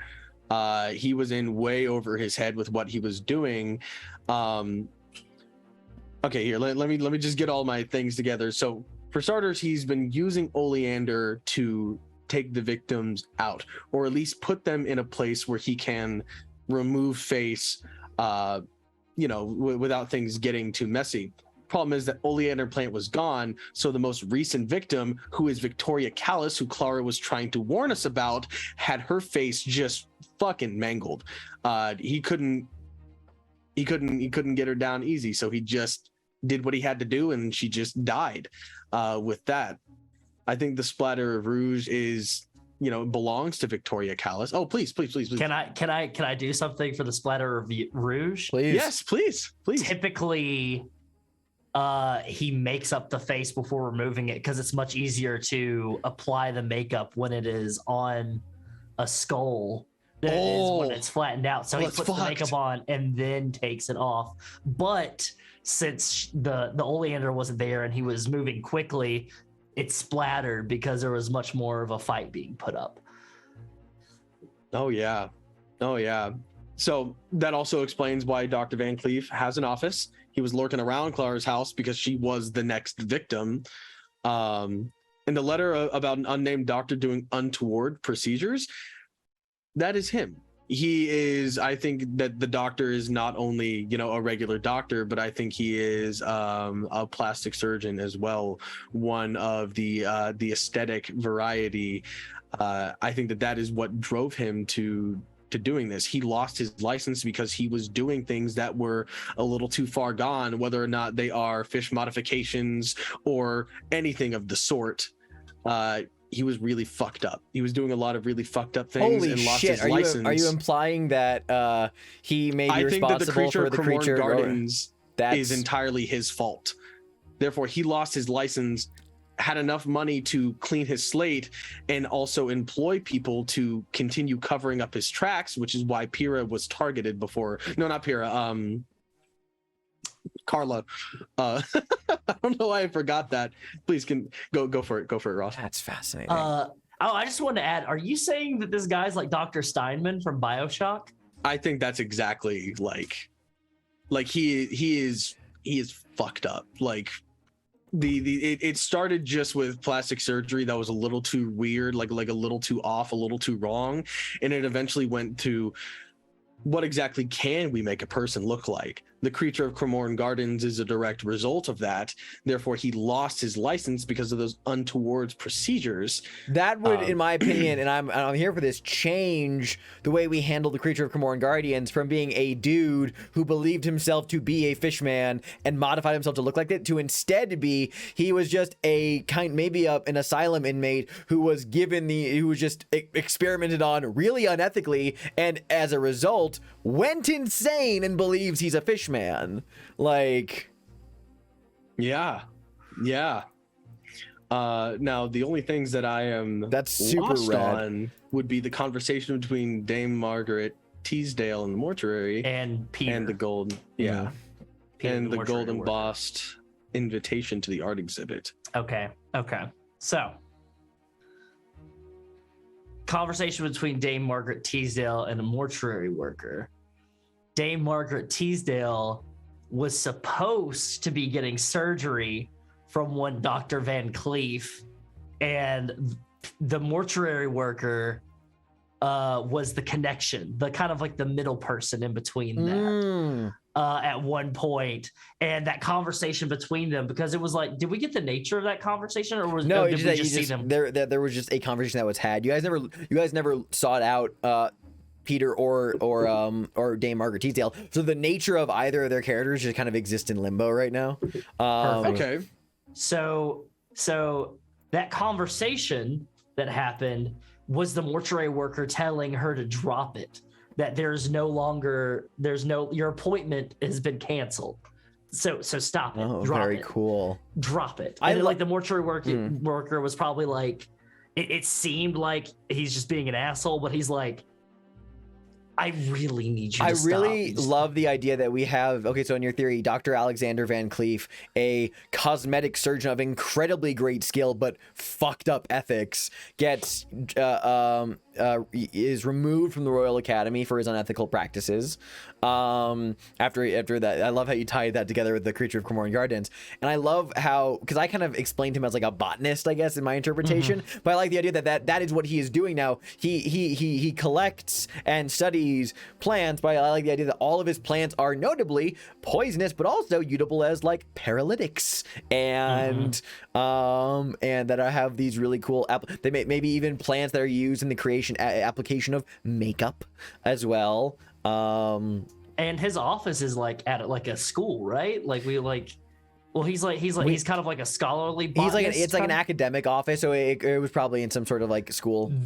Those who cannot do teach. Oh, he's a professor. Okay. Yeah. So, and it's not the Royal Academy. It's some like, yeah. This is actually this is exactly the time period where it's like the study of like dead bodies is very much a thing where people would actually like the real story, actual real life serial killers Burke and O'Hare were two Irish laborers who would murder people and then sell their bodies to universities to get money it would get money off the bodies, because like universities paid really good money for bodies to do medical examinations on. There is an amazing podcast on that guy. Go ahead. There's an amazing podcast called The Casual Criminalist on that guy. It's fucking awesome. It's disturbing. There is a funky little film called Burke and O'Hare starring Simon Pegg and Andy Serkis that is not a great film, but I enjoy it. Like, I think Andy Serkis? Yeah. They play. It's not about Burke and O'Hare, but there's a storyline that's similar to it. If you want to check out the Cinemax show called The Nick. Yes. Which is about the Knickerbocker Hospital in New York City that has Clive Owen, who plays the head surgeon. One of the surgeons in that show was a teacher at my college. Shit! Small world. He's the guy who like. I can't remember his character's name. Because he's the guy who like he has a body explode from gas and he gets his like face burned off. Yeah. So like that is nice. Yeah. Andre Holland, he is who was also in Moonlight and also on that show, is from my town. Oh, very cool. Sorry. Also, side tangent. Same professor who played that guy was, if you've ever seen I think it's the Staples commercial, the guy who goes, "Wow, that's a low price." That's him as well. God. That's him. Yeah. I remember you telling me about this. Oh my God. Okay. Yeah, that's him. Perfect. So anyway, small world. Yeah. Right. Honestly, especially in the world of acting. Okay, back. So yes, so I love the idea that so Peter Jacobson is like the in-between go-to guy for the off the books cosmetic surgery, which I will tell you is very fitting. Although, because like I think Dame Margaret Teasdale in the book she has recently had cosmetic surgery from Sally No Face in As Written, but I like the idea that since you never met her, she's in a limbo state. So I absolutely love the theory of this was like the precursor to that, but she was instead like. He's like, no, this is not happening. Okay, so the last clue that we have is the embossed invitation to the art and medical exhibit with no address or date given. Dr. Van Cleef is feeling the heat around the corner. So you know what? Because he is an academic and such a brilliant surgeon, what better way to outwit and outsmart the people that are hunting you than heading them off of the path and lure them into your own trap? Instead of them, instead of them tracking you, why don't he has the home turf advantage? I think as part of this. Go ahead. I'm so sorry. I need to add to this because there was something that happened at the very beginning because of a complication I got when I was first investigating Sally No Face. I kicked in the door and we judged that my complication was that I challenged this serial killer in some way. That challenge then came back to me in the form of this embossed card. Oh, shit! Oh, cool. That is very cool. That's solid. So Okay, so here's what I'm going to And ask. wherever this art exhibit is going to be is where his hiding spot is. Well, I'm going to ask specifically then. So, okay, so one of the things we need to lean into this theory is because we got the identity down pat, but like, and we kind of touched on this, but I want to lean a little bit harder into it. What drove him, to the madness of specifically of the way he does things now? Yes, he was kicked out of the Royal Academy for his lack of ethics, but what specifically drove him to the madness, using the clues we have here, of going from cosmetic surgery to removing people's faces? Why is he removing people's faces? Like, what drove him to that? Oh, go ahead, Jordan. I think it is the obsession with falling out of his craft. After losing that license, he could not practice safely, so he did everything underground where it was unsafe. He did not have the proper tools.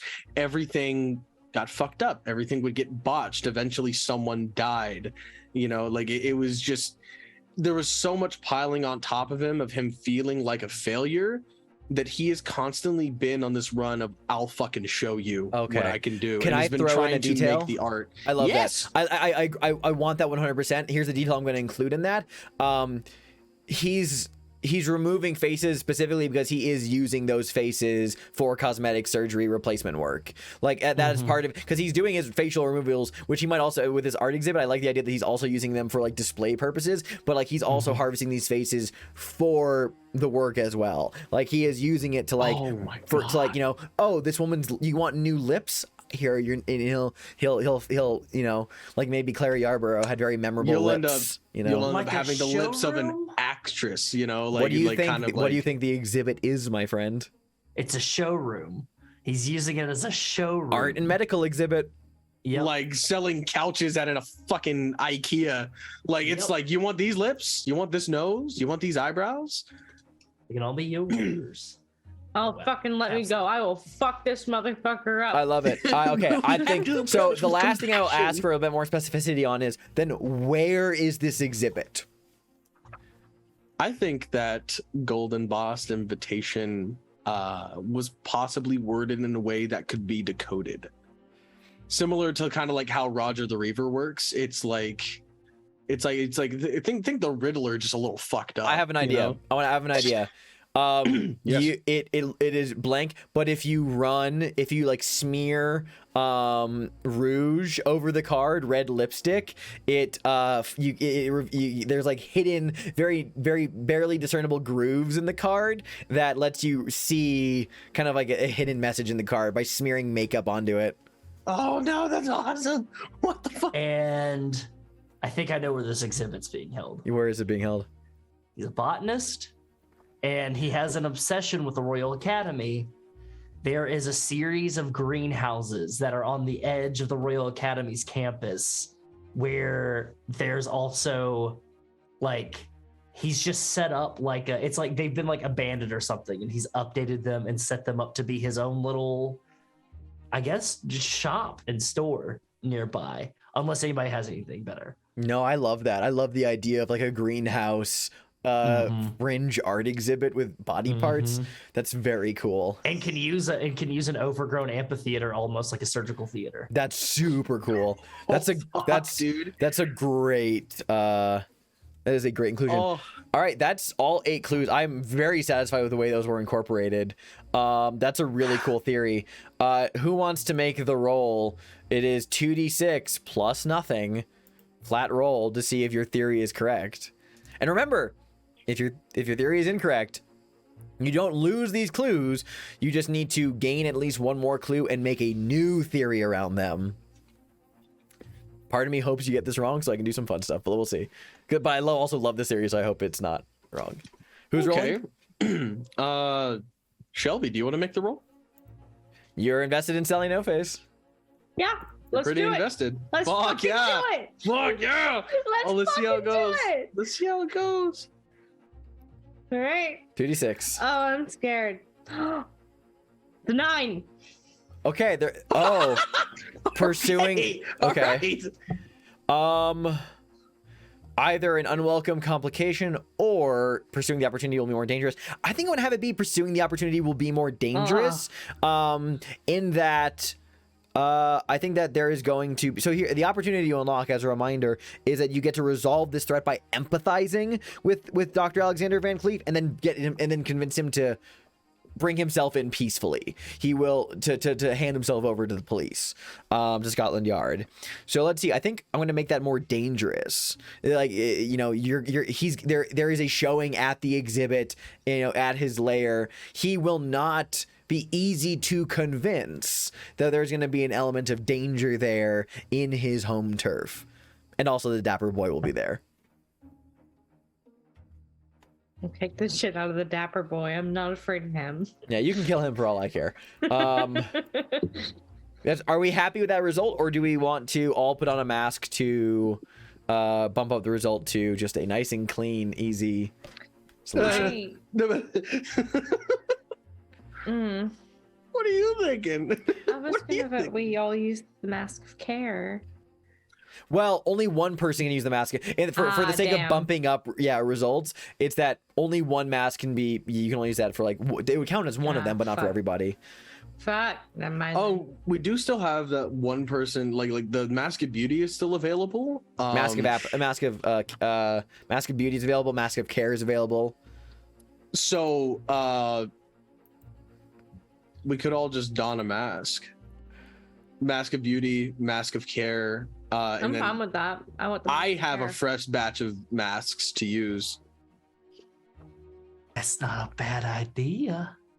Or, well, since Mr. Fontenot is currently big chilling with the big bad wolf, can you use one of Bigby's boxes? Well, so let's say that Bigby.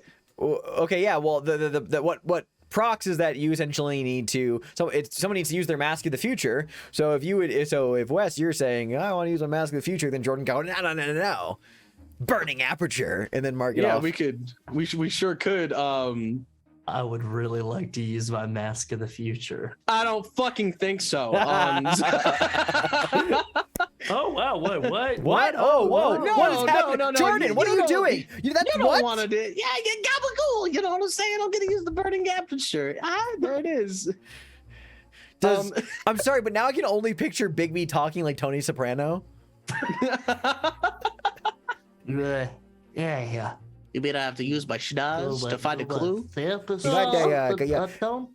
gabagool? You gotta give me the gabagool. You busting my balls here, man. Come on, Polly. Why is there not a card from Brindlewood a hack of the Between, but about for the Sopranos? The Italian, that's a playbook that just has its own thread of like the mafia. God. Maybe I think I just inspired Wes. I already have so much on my plate. We'll put it out there in the community. The Between. We have Ghosts of El Paso coming out soon. So do we have The Between Gangs of New Jersey coming next? Like Gangs of New Jersey or Brindlewood Bay, but instead of murder mavens, it's a bunch of Italians. Oh my gosh. Anyway, that was too much of a tangent. So I love this. Okay, so then yes, I will allow. Okay, so I'll allow you to do Burning Aperture. So what mask are you using, Bigby?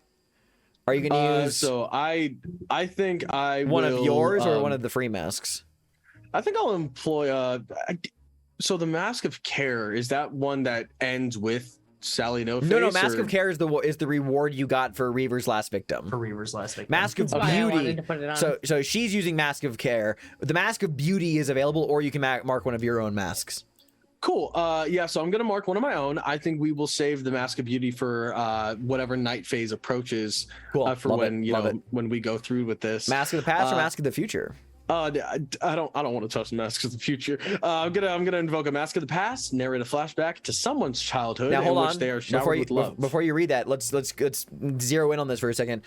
Bigby. The Orphan Playbook is unique with his Mask of the Past because Bigby doesn't have a past. Instead, all the body parts he's made out of have memories that are not his. So these memories are from the people, the spirits that belong to the body parts that he is made out of. That's super cool. All right, all right, cool. And then read the prompt for that one. Yeah, so narrate a flashback to someone's childhood in which they are showered with love. Then, if you wish, describe how you quiet this part of you. Oh, fun. Do you want to narrate that now, or do you want to wait until later? I think we'll wait. We'll Okay. wait a little bit. And then, because Wes, yours is overridden. Shelby, you want to narrate yours now or wait? What is the Mask of Care? The Mask of Care is, where did I put the Reaver's Last Victim? So that's the one that was to Dawn. There it is. The Mask of Care is, when used, each hunter narrates a scene where someone they helped before does them a kindness. This is more of a Mask of the Future, and because it's more like, yeah, this is the kind of present day. So, do we all want to narrate that now, or do we want to? Who wants to narrate theirs now, or wait later? Let's narrate the Mask of Care now, and then we'll have Big B do his later. Yeah, just because we can split so them up all a little three bit. So of it's you. not just all. Well, Have something nice and wholesome sprinkled Let's right give you a here. moment to think about it. Let's go to break right now. And when we come back from break, our three hunters can narrate the Mask of Care, and then we can always get to Big B's Mask of the Past later. So everybody, stay tuned. We will be back in just a few minutes. Thank you for joining us. I'm loving the Orphan Playbook already. This is great. This is so fun. This is so fun. We will be right back, everybody. Don't go anywhere. And welcome back. Alrighty, so we just answered 2 questions. Yay. Honestly, I think it's time for a night phase. I think you're correct. Yeah. Let's do it. Let's move on to the dusk phase. Alrighty. So let's resolve those mask prompts. So let's have everyone's Mask of Care. Which, as a reminder, I will reread the Mask of Care. That says, each hunter narrates a scene where someone they helped before does them a kindness. Let's narrate those first. Who would like to go? I've got mine picked out already. Yeah? Yeah. I believe so. Let's do it. Cool. So we go to the cemetery, the London City Cemetery, where you see Ross standing almost before we go and do our night work here with Sally No Face. You see Ross standing, wearing a jacket and everything, just standing over the. It is not a well marked headstone, but it is the plot of Clara, and just kind of standing over it and just kind of looking and shaking his head.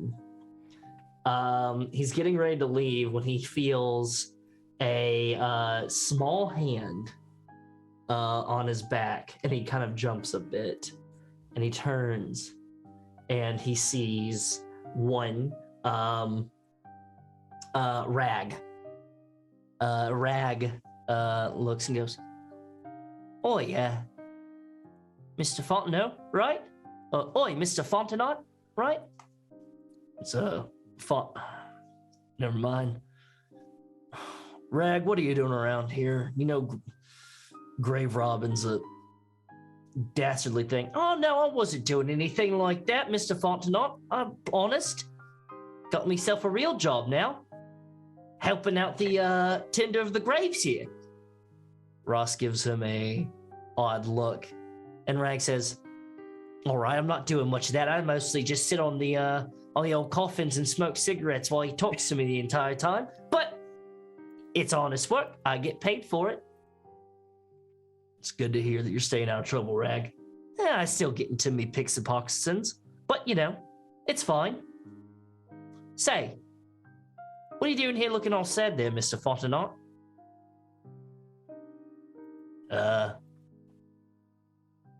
Somebody that I knew from before that got caught up in the wrong thing." "Yeah, it seems to be happening in your line of work. You do be helping a lot of people, but sometimes you can't help everybody, you know? It's oddly wise for somebody your age. Hey now, just because I'm young doesn't mean I haven't learned anything." Fair enough. Anyways, I'll let you get back to it, but I just wanted to say thanks. What for, kid? Oh, you know, with the whole figs mess, not being too judgmental. You and the old doctor, wherever he may be too, stepping in and making sure he didn't overstep with me. Didn't do too much. You handled yourself handled, and I think he felt awful bad about how he talked to you. Mayhaps. Oh well. If you see the old chap around, tell him I told him. Old Rag said to go bug off. I'll be seeing you, mister. I'll be seeing you, Rag. And Rag tips his flat cap and picks up a shovel. It looks oddly sized for his small body. Starts walking off and whistling as he heads over to the little main shack where the graveyard keeper stays. Love it. All right, who's next?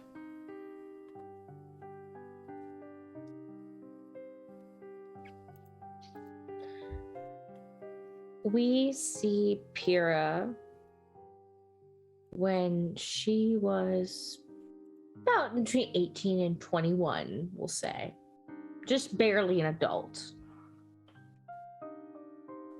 And she's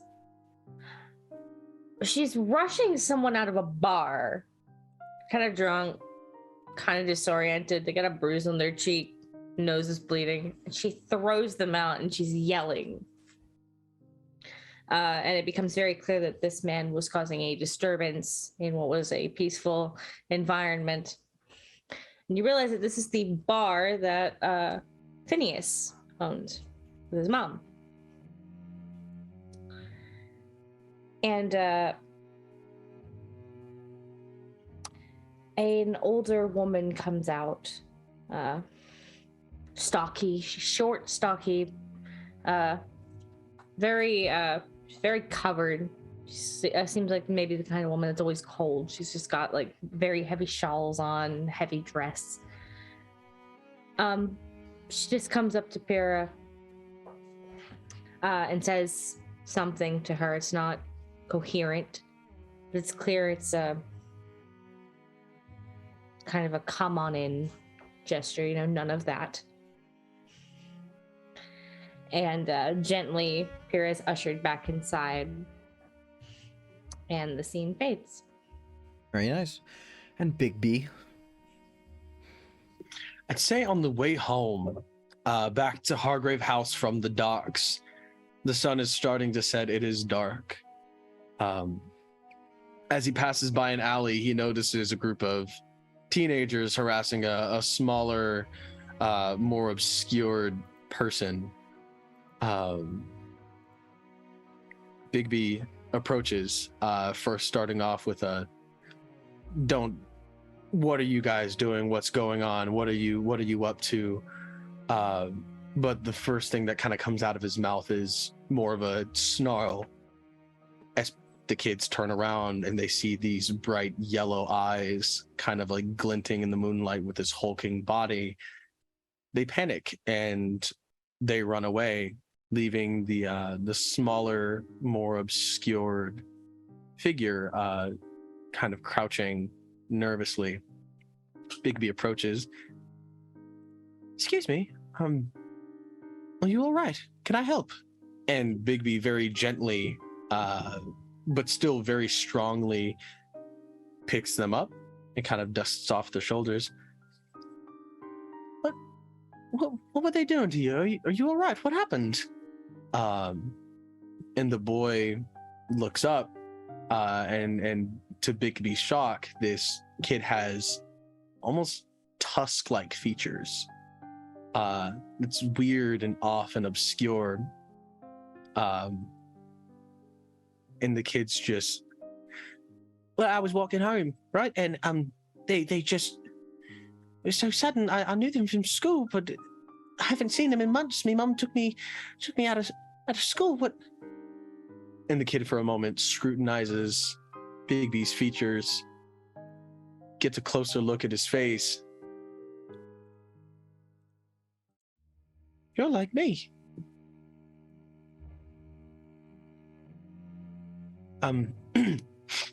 I suppose I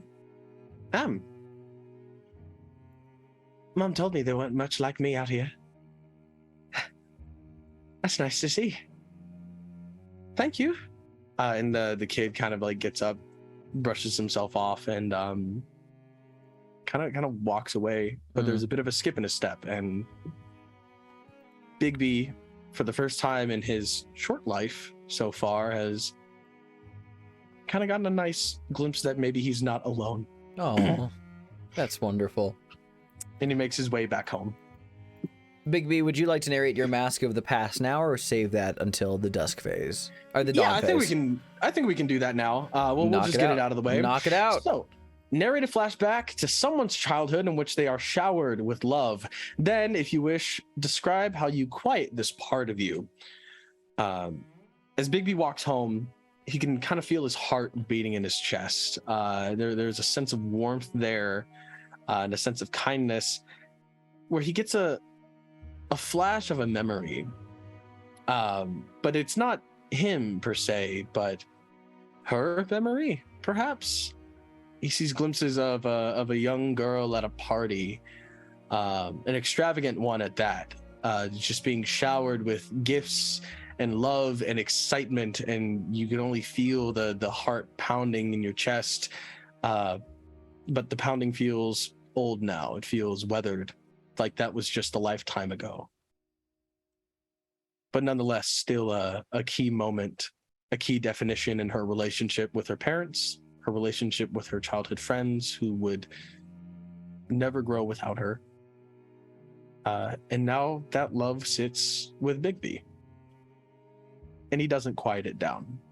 He kind of allows that to continue to make his chest warm, and decides that while it did not happen to him, he would pay it forward.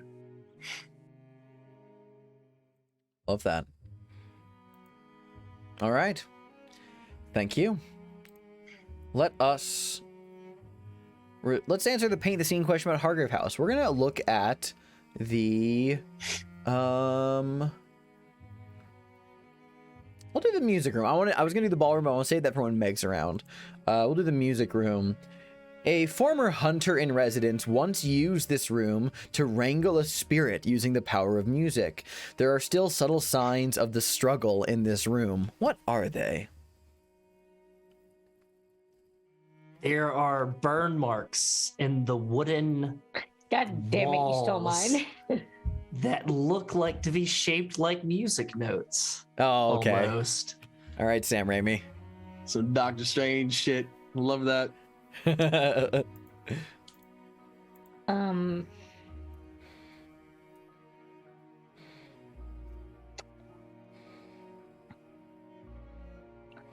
There are bowstrings, like pieces of bowstrings that have been broken off of a bow, like embedded in the floorboard. Just like little bits of horsehair. There is a spell book that was left behind. A spell book that was only titled Bardic Inspiration. Does it list an Okay. author? Does it list an author? Mozart. Okay, there we go. Mozart, Bardic Inspiration. by fucking Johann Sebastian Bach, or Johann Sebastian Bach, or and Wolfgang Amadeus Mozart. How? No one knows. Because classics. Because classics. Mozart's name is Wolfgang. Wolfgang Amadeus Mozart, which is a sick How name, savage. right? All right, cool. That's great. I love those. Let's resolve our dust move. First and foremost, Mr. Fontenot, you got to give us your quickening roll. What is your choice for the evening? You always use sensitivity now, don't you? Because of Mutatio Dei. Mutatio Dei. That's so always cool. use. All right. You The- definitely have disadvantage. Yeah. Oh yeah. Because I'm fuck. uneasy. Mm. Yeah. All right. Oh god, the majority of us have What did you roll? conditions. I rolled a 2 and a 1, which is a 3. Yes. Plus 3 is 6. Fuck you. It's still a miss. Oh, that's right. It's still a miss. Yeah, it's still a miss. Mr. Fontenot, you will lose control and the beast takes over. You have no salvation here. There's only one option, or two, if you don a mask. I would like to don a mask of the past. Alrighty. Would you like to narrate that scene now or later? That is your last mask, Mr. Fontenot. The only other masks you have left are the blood-soaked portal. Mr. Fontenot's time is coming to a swift end. Fuck! No! Yeah, let's go ahead and narrate it. Let's go ahead and narrate. What can you go ahead and give us the prompt for your Mask of the Past? Narrate a flashback showing the incident that caused me to go on the run.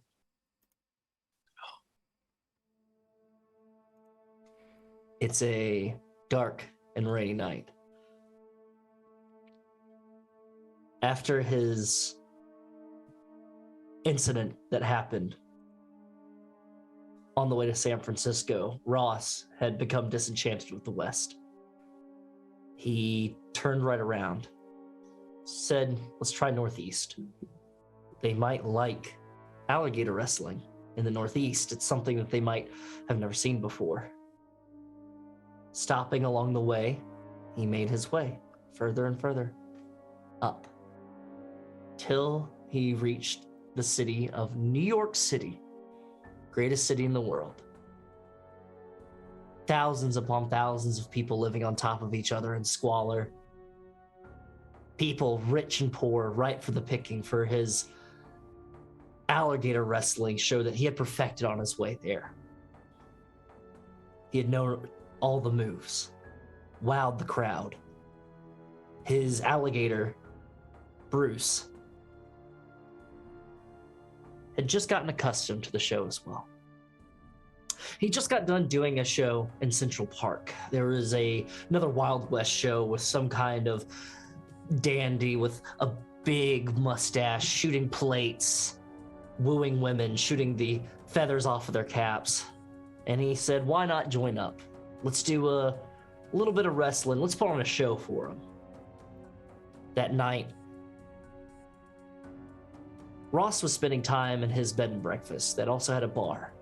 It was owned by a German family. They had spent all of their money that they had come over from their lives in Munich to settle here.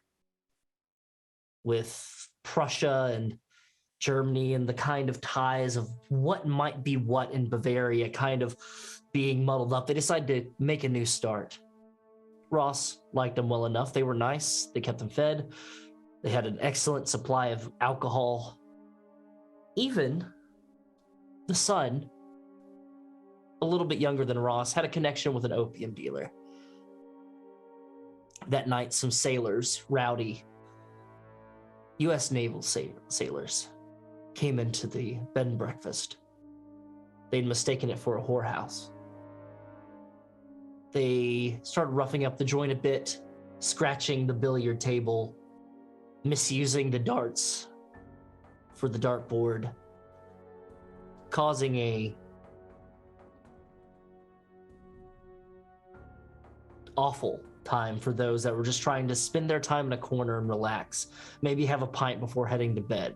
Yes, tomorrow was going to be a long day, 3 shows back to back, but it's good money. Ross tried to stay out of it until one of the sailors got a bit handsy with the madam of the joint. Grabbed her, roughed her up. She fought back. He shoved her. There's a crack that rings throughout the room. As her head hits a pillar, she slides down, blood smeared on the pillar. At that moment, Ross doesn't even realize that he's standing, let alone that he has a chair in his hand and he has thrown it at one of the sailors. He feels something wailing in his chest.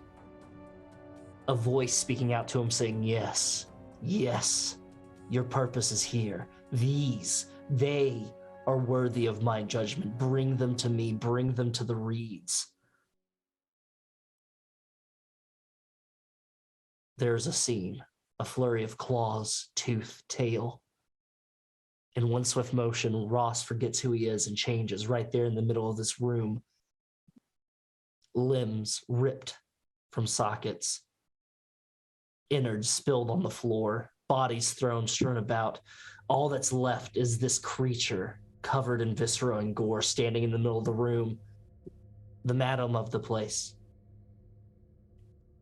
Staring. Her eyes wild. Fading, but trying to hold on. Playing dead.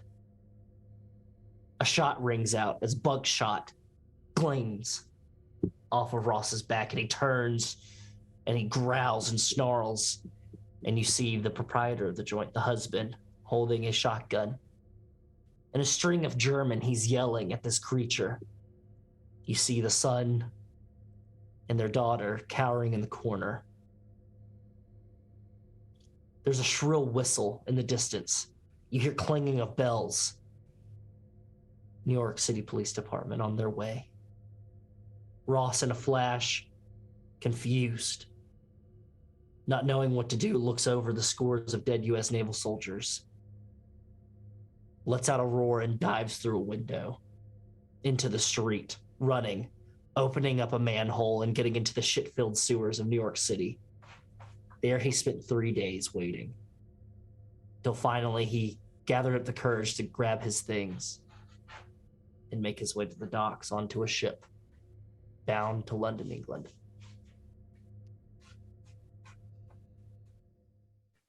Not many places left to run, Mr. Fontenot.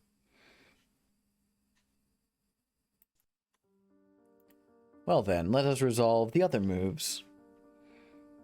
I believe that is just Pyrrha, your cosmic passage. All right, I need you to roll plus your presence. 2d6. Got it. For once, you have no conditions that are getting in your way right now. Yeah, look at that. Awesome. So 2d6. Oof. That's a 3. Ooh, you'll take bloodthirsty and I'll react. Oh. I'll tell you how I'll react in a moment, and then I'll let you decide if you want to put on a mask. But first, before I tell you how I'm going to react, let's go the rounds and hear what everybody's going to do this evening. Ross, what are you planning to do during this upcoming night phase? What do you hope will happen? Ross is here to provide support, even though he has 3 conditions. He is here to provide support for Sally No Face. Okay. You want to support Sally No Face. Big B, what do you wish to do during this night phase? I'd say this is Big B's first hunt of some kind, so he's going to deal with the Sally No Face situation. All right. And Pyrrha, what does she want to do? I also want to deal with the Sally No Face situation. All right. Then, since you're all dealing with Sally No Face, I think what's going to happen is the reaction I'm going to do here is that I'm going to kill a side character.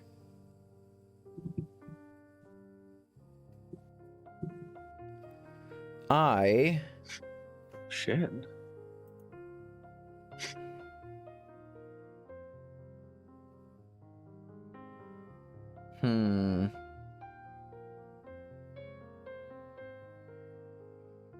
I was gonna say I'm gonna kill Pettigrew, but I would only want to do that when Meg's here. Being his follower and all, her follower and all.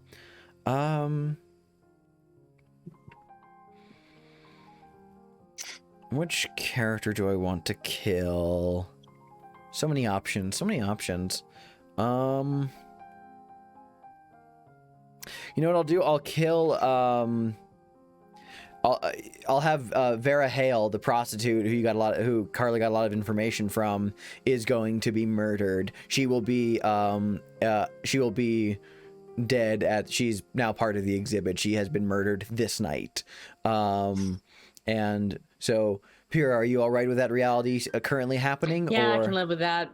Yeah, all right. Then you'll take Bloodthirsty, and Yeah, Vera sorry, Hale is now cannot dead. put another mask on. I can't. Not this close. I need these for the beast. All right, Beer Hell is no more. She is a victim of Sally No Face. Alrighty. I believe that is everything.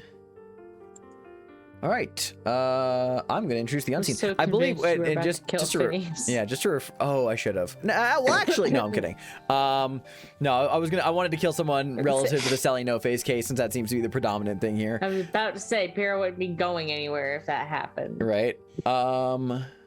It'd be destroying Hargrave House, racking up gratuitous violence points.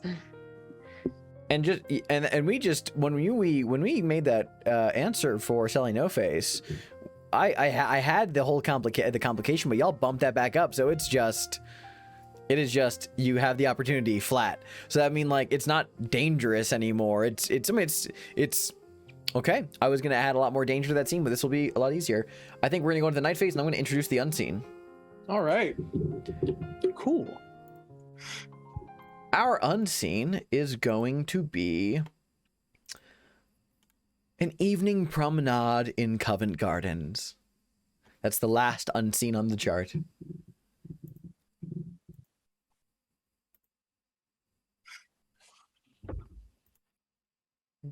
Let's see. All right. Covent Garden houses a large market selling mostly fruit, vegetables, and fresh flowers, recently covered by a new market building. While most of the stalls have packed up by the time dusk falls, the area is still abuzz with visitors. Both the Royal Opera House and the Theatre Royal can be found here. And while it has cleaned up its image a little, it still has a reputation for hosting ladies of the evening. Here's the paint the scene question to all of you. As crowds gather for evening performances and market porters clear down stalls, describe how this place is a crossroads for all strata of London society.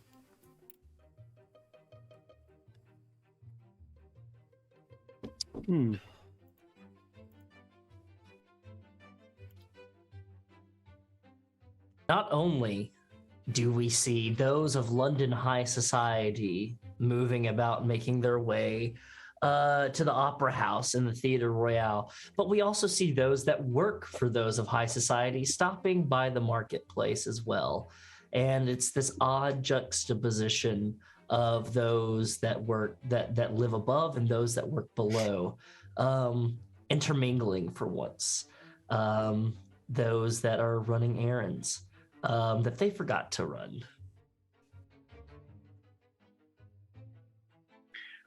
I'd say as the market clears and that the stands start to come down, you actually see a group of people start putting one back up. Like there's as people are leaving, more people are coming in to kind of set up for something a little more underground and a little more nightly. Not like an underground market, but like one where you can kind of indulge your vices if you have like a little pass, you know? Oh, sorry, I had something and it completely dropped out of my brain.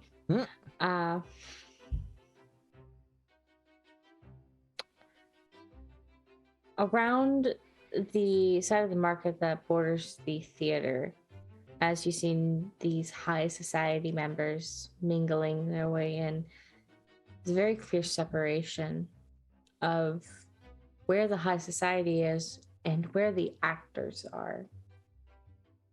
And the actors can't go in through the front. They have to go in through the side, and you see them all kind of filing down. It's very clear who can and cannot go through this extravagant entrance. I love it. Let's get into the night phase.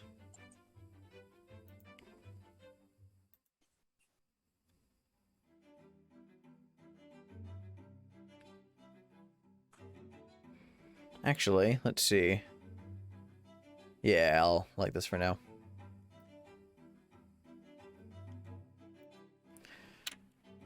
Alrighty, let's just take a look here at my list. The three of you are going to the Royal Academy's campus, the outskirts of it, where I like the idea of it's like this greenhouse is no longer recognized as part of the campus built ground. It is tucked far back, a little bit grimier, a little discarded, but that's how it looks from the outside. The outside has grimy windows. Some have been broken that they've had to board up. But the interior, as you all arrive and enter on the scene, is one of absolute beauty. But before I get into particulars there, I would like to hear from everybody how your hunters have prepared for this evening, starting with Ross. Ross typically, when it's a evening like this, dresses up, but as we can tell, he is looking very haggard. He is looking drained, one might say, and so he has just done his best. He is wearing a shirt with the collar is undone, his bolo tie is dangling by it. He's wearing vest instead of suspenders, but the vest is undone at the top and the bottom. Looks like he's been wearing it to the opium den, and he's wearing a suit, but it is not his nice suit. It is seemingly like a suit that he might have grabbed from somewhere in Hargrave House that is just like a, yeah, that'll work type thing. He is just, when it comes to being prepared dress wise, not prepared whatsoever. What you can see is he does have a lasso on his hip, as well as his gun like proudly standing like in the front and everything like this. Like, he's not being aggressive with it, but he wants everybody to know that he has the tools available to essentially fuck with people's shit if anybody gets out of line. He is it is not time for niceties for Ross Fontenot. I have not prepared. I will use my words. I've largely done what Ross has done in terms of I don't dress up really ever. Here I just not own a lot of clothes that are still intact. But I try. But I'm kind of just prepared to look like I'm ready to wreck someone's shit. They fuck with us. All right, I love it. And the three of you have arrived at the exhibit, which the interior of this greenhouse has been beautifully converted. It is gleaming, it is polished, and inside is what appears to be this never-ending drinks party. Mannequins have been laid out, dressed in finery, carefully arranged all over. Some display a face or parts of faces taken from one of Sally's victims. There are musicians, a string quartet, playing furiously, ceaselessly, each of their faces wrapped with bandages seeping blood. And there are people in attendance. But we'll get back to that. Here. We'll get back to that. No. Oh, shit. Let's go back to the unseen.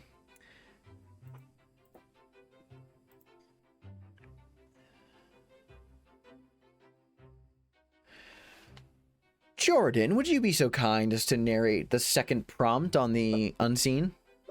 Of course. A young girl sells bouquets outside the flower hall, made up from the leftovers of the day's trade. Who comes to her to buy? And who are they taking the flowers to?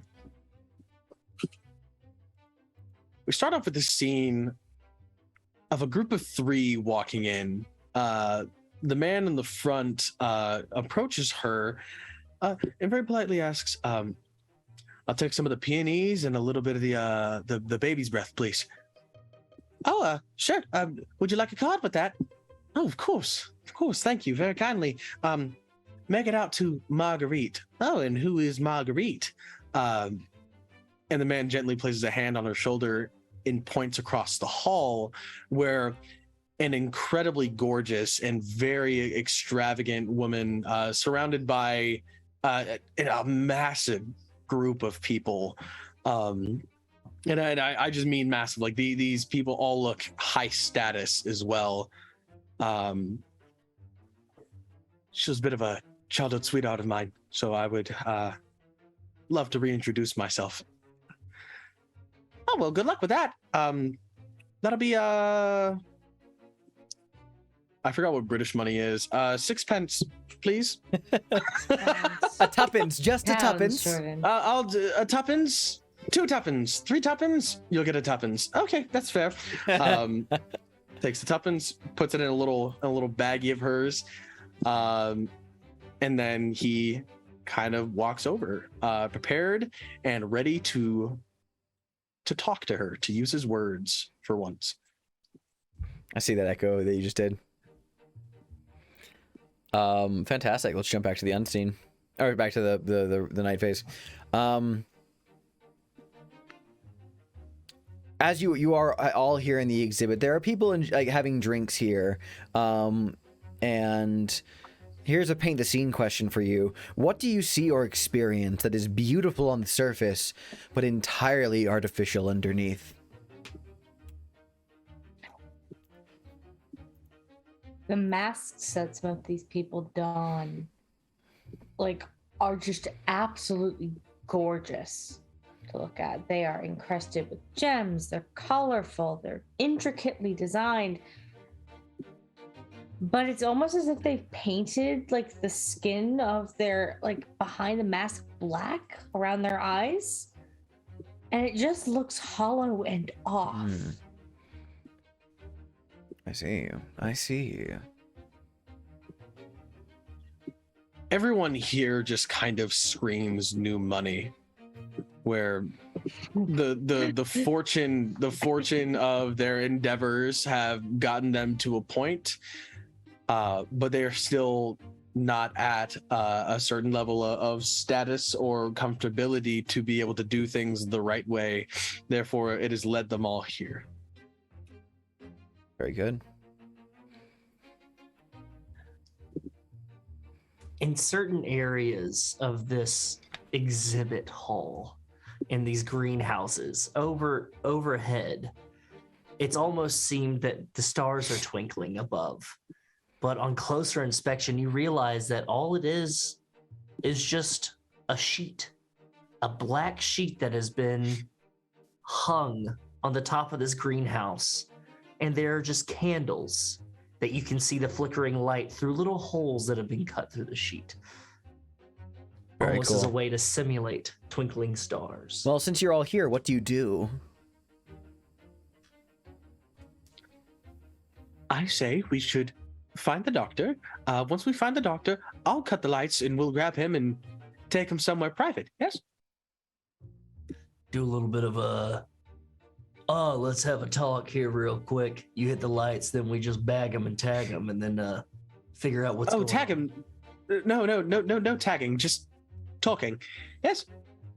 We're not going to hurt anyone, are we? Hopefully not, if they behave. Sorry, my voice wasn't working. It's a figure of speech. Yes, right. Okay, I'm learning. Yes. Yeah, no, you're doing well. You're doing very well. Big Good, how are you feeling? I want to vomit. I am incredibly nervous. I've been perspirating for the last 2 hours. He sweats blood. And ectoplasm. And ectoplasm. If you I didn't know what to say to that. if you feel the need to evacuate yourself, make sure you do it off to the edge of the party. You've got it. If Sure anybody makes mention of your situation, remember it's a mask. It is a mask. Yes. I think I think you'll probably fit in here just fine. This place looks rather macabre. The hood will stay on for now. Be Right. careful. If things get too much, please get yourself out of there. Indeed. Don't need to tell me twice. Yes, thank you. And then what are Pyrrha and Ross doing? Back to doctor. Am I the talkie and are you the muscle, or vice versa? I'm not great at talking, not going to lie. I'm not too bad at it. I'm not too bad Okay, at it. listen, I'll be your muscle. All Come on. right. Make our way over and just schmooze on the way, trying to find the doctor. Trying to see if I can catch a whiff of oleander or anything. You know, in a greenhouse, it might be overwhelming. I love that. Pulling out a fucking sword. I'll let Right. you make the day move because there's very little danger in this immediate place, and it's allow that day move plus your presence for schmoozing. You're looking to find the good doctor. Perfect. You Let's definitely are having disadvantage on this from your conditions, my friend. Can I utilize that since it's like a masked party to kind of help offset? Use the moon mask. I want to use the moon mask. That's great. Yes, you may use the moon mask to get advantage. You clear the Perfect. disadvantage, so it's just a flat roll. Can I use my gun to schmooze? No. In a greenhouse, no. No. Okay. I use I my don't know. sword. I think a gun could be in a greenhouse. I think so. You don't think that So, a lady walking go up ahead with a and bunch of roll and swords hold on to your helps? number. No? Pyrrha, while Ross is schmoozing and Big B is searching for the good doctor, what is Pyrrha doing? I'm acting as Ross's muscle. All right, you're on standby. So I'm stand by. Yeah. Shit gets hairy. I'll knock some bitches out. I love it. We'll hold on to your roll then. What did you let's see, for you, Big B, you're looking for the good doctor. That's a little bit more dangerous, especially in your line of work being an abomination. Yes. I'm gonna have you make the night move. I should have asked, by the way, Ross, what you were afraid of happening should you fail to schmooze up. Oh, I'm afraid I'm gonna get kicked out of this party. Gotcha. And then Don't leave Big me B, alone in here. I think this will be a night move plus your You said you were specifically looking for the doctor, so I'd say that this would be plus reason. And goody. you would have disadvantage. I think your mind is preoccupied from your longing, and also you're in a party and you're a disappointment and a horror. It's very hard to think here. So go ahead. And so, what are you afraid of happening should you fail to find the doctor, my friend? I'm afraid that someone's gonna get a good look at my face, not realize that's a mask, and panic, causing like mass pandemonium just in the party. It's worse than that because you have a unique face and you will attract Sally. You will find the doctor, but not in the way you want. Alrighty. He will take your face. I will kill this doctor. Let's see how this goes. All right, you choose to roll. You have Let's see how this disadvantage. goes. All right. With reason, which is a +0, my favorite. Unless you want to use any of your personal quarters items. Nah.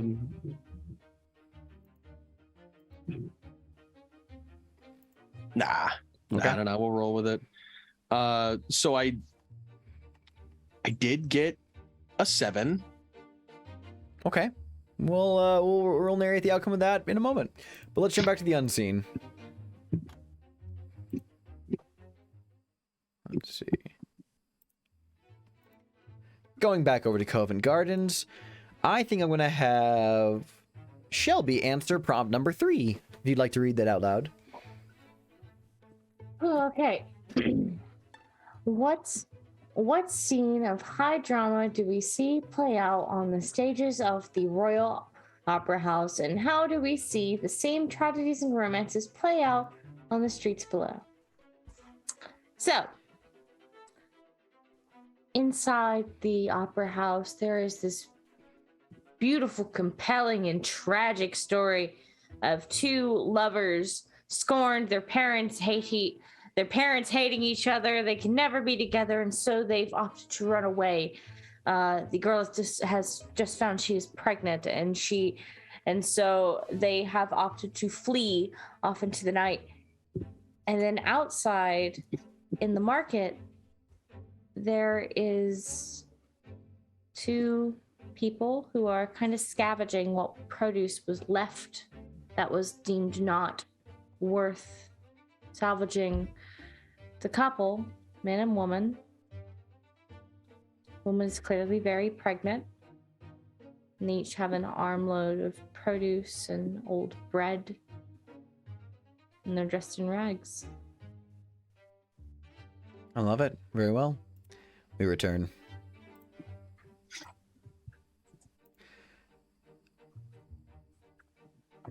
Ross, what did you roll? Boxcars, my guy. Double sixes plus 1. That's lucky number 13. Okay, on the night move, I will give you some extra benefit or advantage. Describe what it looks like. Describe the result. Ross, seeing that this is actually not that fancy of a party and it's more of a debaucherous party, is relaxed a little bit. You see him grab a drink. He dances with a young man and moves off the young man into another off into another scene. He goes over where there is like statues that are like standing, and like there's a fountain, and one is dripping of what seems to be water into the mouth of another one, and he stands under it and he starts just attracting people. He stands there and he lets himself be almost like a beacon of like, come and talk to me. I seem interesting. I seem out of place. And so just puts himself out there for people to approach him and ask him about him. And so he can tell them about who he is and where he comes from. And, oh, he's a big bad alligator wrestler, things of that nature. And gathers enough of a group of people. There's a semicircle of party guests around him, laughing at his stories, talking about the times that he has sailed on a ship to Reykjavik and found the great white albino gator of Iceland and things of that nature, telling about his exploits. Very cool. I love that. I think your advantage will be that I'm gonna clear uneasy. Hey, that's awesome. Gabagool. That's Yeah, great. that's what I'm Okay, talking stop. about. All right. I'm sorry, I said gabagool earlier and I can't stop. Jordan, what did you roll? I rolled a 7, so it's a complication. Yeah, that's right. You do what you intend, but there is a complication or a cost, and I will narrate what it is. I'm gonna take a look here.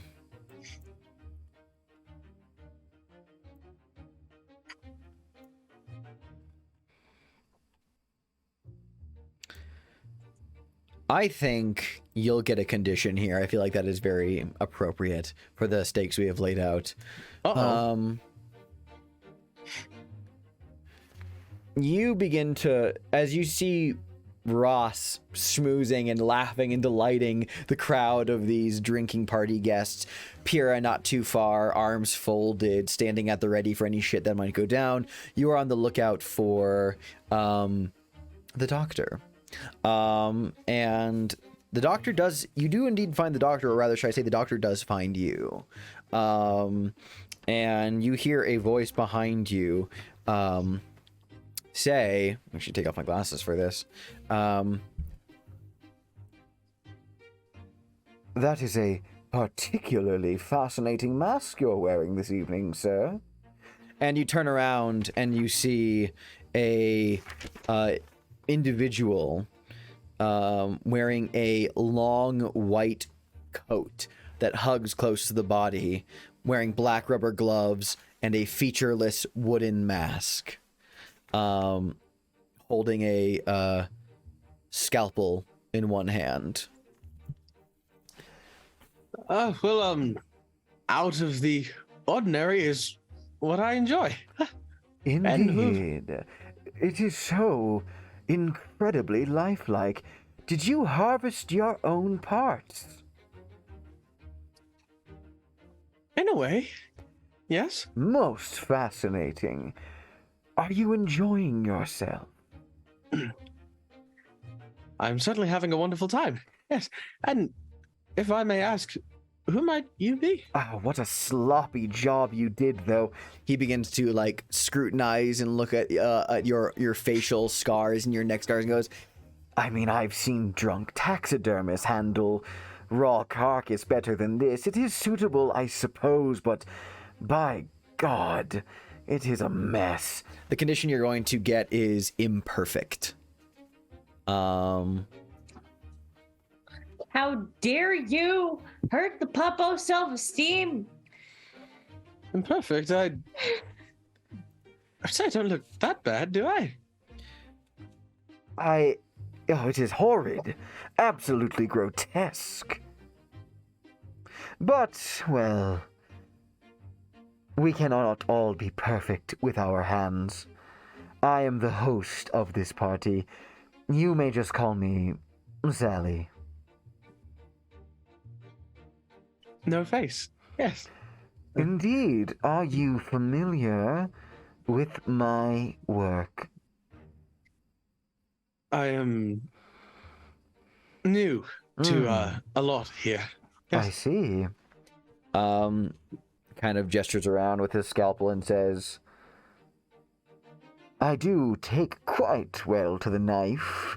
I handle my work with skill, much like an artist would handle a paintbrush, or a gardener might handle a weed. I recently performed surgery on one Dame Margaret Teasdale. Initially, she had been turned down for the offer, but I decided to make a second attempt. She represents some of my very best work, if I'm being honest, though in truth, I was lucky she wasn't a complete ogress when I started. Renovating a house is so much easier when the foundation is solid, wouldn't you agree? I think I would. And Bigby's currently looking around right now. Is anybody watching? I am keeping an eye out specifically for shit going down.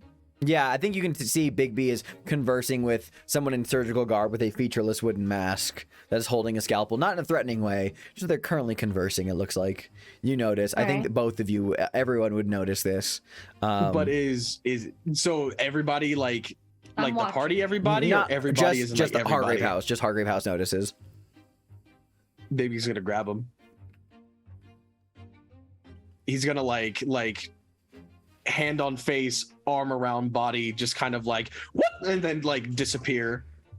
Okay, that's definitely gonna be a night move plus your vitality. Like the panic sets in, like, oh my god, this is the fucking doctor. This is who they were talking about. I think that you would have disadvantage on this roll.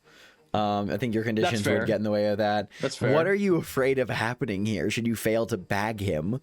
I'm afraid he's gonna call attention to it. It's worse than that, because he's gonna grab you instead and take you to his lair. Fucking uh-oh. Yes, Shelby. I have started moving my way over to... Yes, you can. We'll see what happens here, though. Go ahead and roll your disadvantaged night move plus your vitality, sir. I love vitality. It's kind of the only thing that I have stuff in right now, besides sensitivity. What is that one? Well. That's not bad at all. That's going to be 9. That's an 11. With disadvantage? Whoa. Yeah, I rolled 2 6s and a 3. Plus 2 is 11. Holy shit, Big B. Okay. Big B panicked and grabbed him. You do it. Yeah. Like he just nabbed him. Narrate it. Narrate what happens. After being called imperfect, an abomination, disgusting, kind of struck a chord with him. Something very similar to a certain doctor a few weeks ago saying to him already fed up with the idea of taking pieces and putting them in places where they don't belong. He just decides that we're just gonna have to do this quickly. So he grabs the doctor with one hand on the face, the other around the body. This freakishly strong presence has now just kind of overwhelmed him. Bigby is still being careful. He doesn't want to hurt him, but he just wants to remove him quickly and quietly. And where do you take him? Hold on, I have to sneeze. That's covered. Oh. Shit. Bless you. Thank you. He takes him and he's gonna take him outside. they're gonna head outside, you know, because this place is, you'd say like this place is fairly isolated, right? Like you mentioned, Yeah. it was tucked away. Yeah, Take him outside. I love that. we're gonna take him outside. There's a pretty noticeable trail behind him. Yeah, that Pyrrha, the others Pyrrha can will follow then. Yeah, I think we'll You leave it bet your there. ass I will. We're gonna leave it there. Let's go back to the unseen.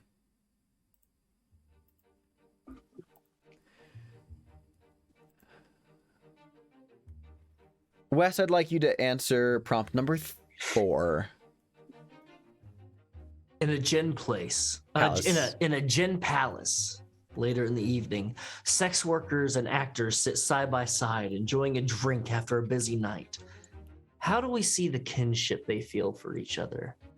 As the camera scrolls by, almost like a Wes Anderson film, we see this gin palace, and we see in through the windows of these various people milling about each other, inhabiting the windows, and it goes through these double doors that open for it. By the bar, we see a few actors that had been in an opera, and they are serenading the bartenders as well as the servers as well, standing on top of stools, balancing themselves, holding their hands out, performing tenor and baritone style ballads. You see there is a ballet dancer that has crooked her arm around a boy that is not a boy, but a young man that is about 19 years. He seems very green when it comes to the way of romance, and she has perched herself over him, and she has grabbed a bottle of gin and poured it into her mouth and is slowly trickling it into his mouth, and he has a look of bewilderment in his face. We see there are in dark corners of this gin palace and booths, there are hands that are steepled together while conversations go on, and not quite holding each other, but where the first knuckles are almost crossed over each other, and thumbs gently caressing the outer palms of each other. And on a balcony overlooking, we see a woman talking to a director of a show that has just closed. He is despondent because it is his greatest thing that he's ever done, and it only lasted for 6 weeks. And she caresses his cheek, and she says, there, it's okay. It's right now in this moment, you're good enough for me. And she puts one finger over his lips, takes his hand, and leads him through a curtain. Fantastic. I really liked how sweet this unseen was. Yeah. Nothing nefarious, just very, I don't know, just very wholesome So, one. back with Sally No Face. Bigby, you've dragged Dr. Van Cleef outside. As for Ross and Pyrrha, what do you two do? Do you join outside? Do you break away from the party? Go outside. Ross is going to drain the rest of his drink and go, well, seems like I have to go get a refill. I shall be right back to tell you more about Montezuma's revenge. And he stumbles off towards, and he makes his way around through giant plants to go outside. You two arrive outside to see the somewhat thrashing Sally No Face in Bigby's monstrous embrace, but Bigby being gentle and not like breaking him over. But you two join as well, and Bigby and your friends join you.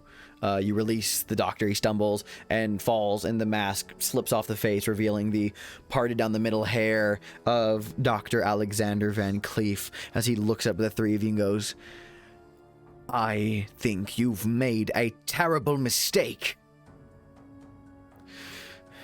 Well, Dr. Van Cleef.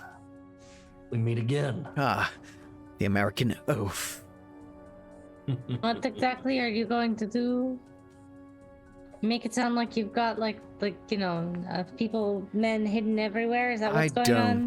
I don't need them. You'd be very surprised to see what I am capable of with a knife in close quarters. I think we know exactly what you're capable of with a knife in close quarters. We've seen your work. Have you? Now, My word. There's two ways we can go about this. Option one. You sit there calmly. We can even move to a bench over there by those statues. And we can sit and talk. And then you come with us. Talk? What would we talk of? There's nothing to speak of. You do not understand the nature, the brilliance, the genius of my work. You are distracting me from what? Or option two is I take your head off right here and we take that back. But we'd really like to not have to do option 2 because option 2 is rather grotesque. So, I really highly, indubitably recommend that you take option A, please. He looks over at Pyrrha and says, "You have a magnificent face. Your bone Thank structure and the cheekbones. You don't need work done, but those scars are those scars. They could definitely be removed with the right technique." Technique that you've seemed lost, Doctor. What are you talking about? But he's going with option 1. Your work's getting sloppier, aren't you noticing? The last face you removed looked like you took it off with a butter knife. I had no control. I did not have the proper reagents to control her. She was thrashing. She was thrashing. She was not staying still, and I had to act quickly. She was screaming. Doctor, you're unwell. I'm not. This not. is button. You're not unwell. No. Are you saying that you are not obsessed? No. Do you know what an obsession leads to? I shall politely remind my hunters that before this turns into a too heavy-handed, I want to see some display of empathizing with him before we see this resolve, or it might not resolve. We'll see. I've seen what happens when someone goes too far down the rabbit hole. The result of it can be grotesque. It can be monstrous. It could be something a little like this. And Bigby takes back the hood, kind of fully revealing his grotesque nature. Gasps in horror, seeing this ungodly abomination before him. What you are seeing is obsession. What you are seeing is a man very much like yourself, a little too far down. But there is an opportunity for change. You can get help. We are in the modern era. The modern era? I was a student of the modern era, and they threw me out. The modern era is a joke. It's all right. You're not in any danger. It's okay. And Bigby does raise his hands, which are... He paid me. He paid me to do it. I did it for the... I didn't think it was unethical. Who paid you? Just some lord. He sponsored the surgery. What's his name, Doctor? He's... I need to double check. Hold on. So just the crying Lord, to sudden, like, keeper is Lord. very good. Thank you. It was Lord Gilday. He was looking for a surgeon. He was looking. He had flowery words. He had money. I was. Hey, hey. Easy now.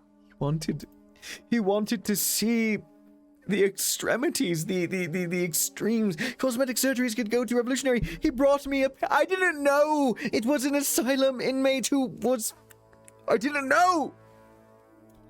And then as soon as the surgery was done, he turned me over. He got me expelled from the Royal Academy. I am a genius. Hey. My hands are skilled and still. I could cut free the tiniest splinter from a man's heart without sure nicking you- an artery. I am certain that you are skilled. I've seen your work. I know you are. Listen to me. What's happened to you is fucked up.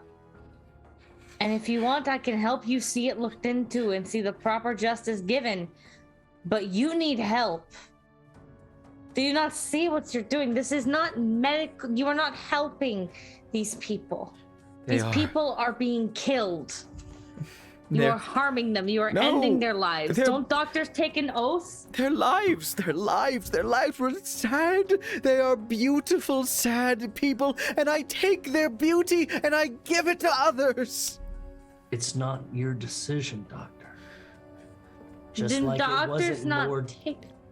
the doctors not take an oath to not harm. I see the poor of Whitechapel dying in the streets. I'm harming them by doing nothing. Is it not hospice care to take care of the dying and the suffering anyway? To relieve them. My victims, except for Miss Callis, that was a tragedy. They feel no pain. There is no suffering. There is only calm stillness as I remove their beauty from them so that I may put it and make it last forever or live upon the flesh of other people. I am trying to show the world what marvels can be done. I didn't... Victoria was... That was a horror. I wasn't lying. Someone stole my oleander. I didn't have the paralytics. I didn't know. I thought I had enough, but she... Oh God, she was in pain. And her face... her face, it did not come out right. It didn't come out right at all. I rushed it. I was too preoccupied with time, and I rushed her face, and she was screaming, and she was bleeding, and it was, oh my God, it was... Bigby reaches forward, putting these womanly hands on his shoulders, very gently, just kind of like... So you understand that she was in pain? Yes. You've caused pain, and you have taken parts from people. Like I was. I am consistent of parts. I only tell you this because I know no one would believe you if you were to speak out about it, but... You are a surgical marvel. That's not what I was told. I was told that I am a disappointment and a horror. Well, you are certainly a horror, but the amount of skill that went into the... how are you even... I don't even know where to begin. What... Doctors are brilliant minds. And with the right catalyst, they can do exceptional things.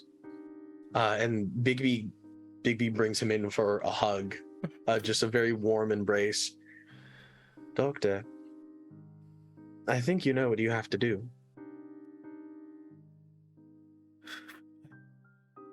What is it? I have to stop.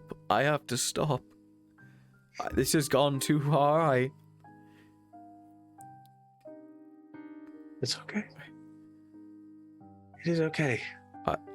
Those people that you have taken from, though, they will never find peace or justice unless not only do you stop, but you turn yourself in. I Give Clara justice.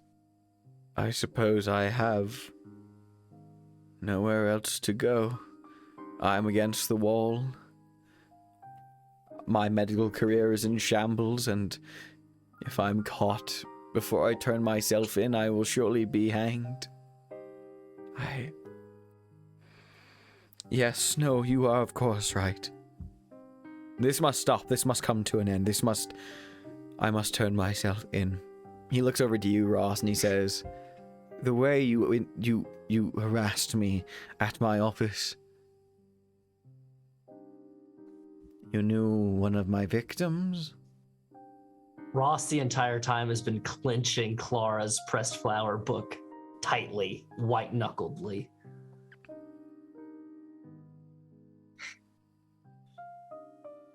I imagined how this would go down 1,000 times in my head.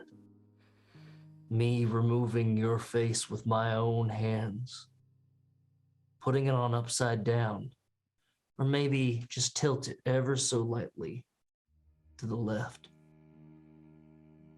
But then I think of her. She wouldn't want that. You know what you have to do, and our friend here, he knows. So listen to him. But if you truly want to make yourself better, you have to atone. I think with that, as the night progresses, we see Dr. Alexander Van Cleef escorted through London, where you meet at a building of Scotland Yard. You meet with D.I. Pettigrew.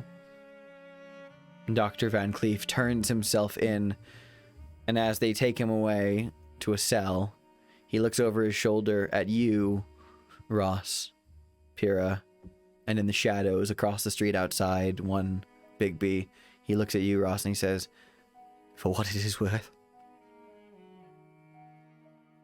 I am sorry that I stole her from you.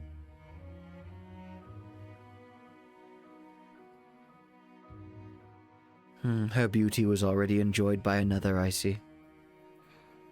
And he is escorted away to a cell. And that resolves Sally No Face. So I will let us decide.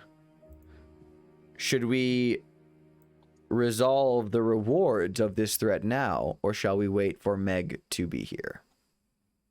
I would say wait for Meg for that one. Then I think on that note, ladies and gentlemen, I think it is time that's a fitting place to end this evening's chapter of The Between. Thank you so much for joining us, distinguished guests. Thank you to my hunters for playing. We have had a very interesting time tonight. This has been chapter 15 of The Between Monstrous Business. Until next time, we will see you. Same time, same place. But until then, sleep well and rest easy, for the night is dark and full of beauty. Good evening.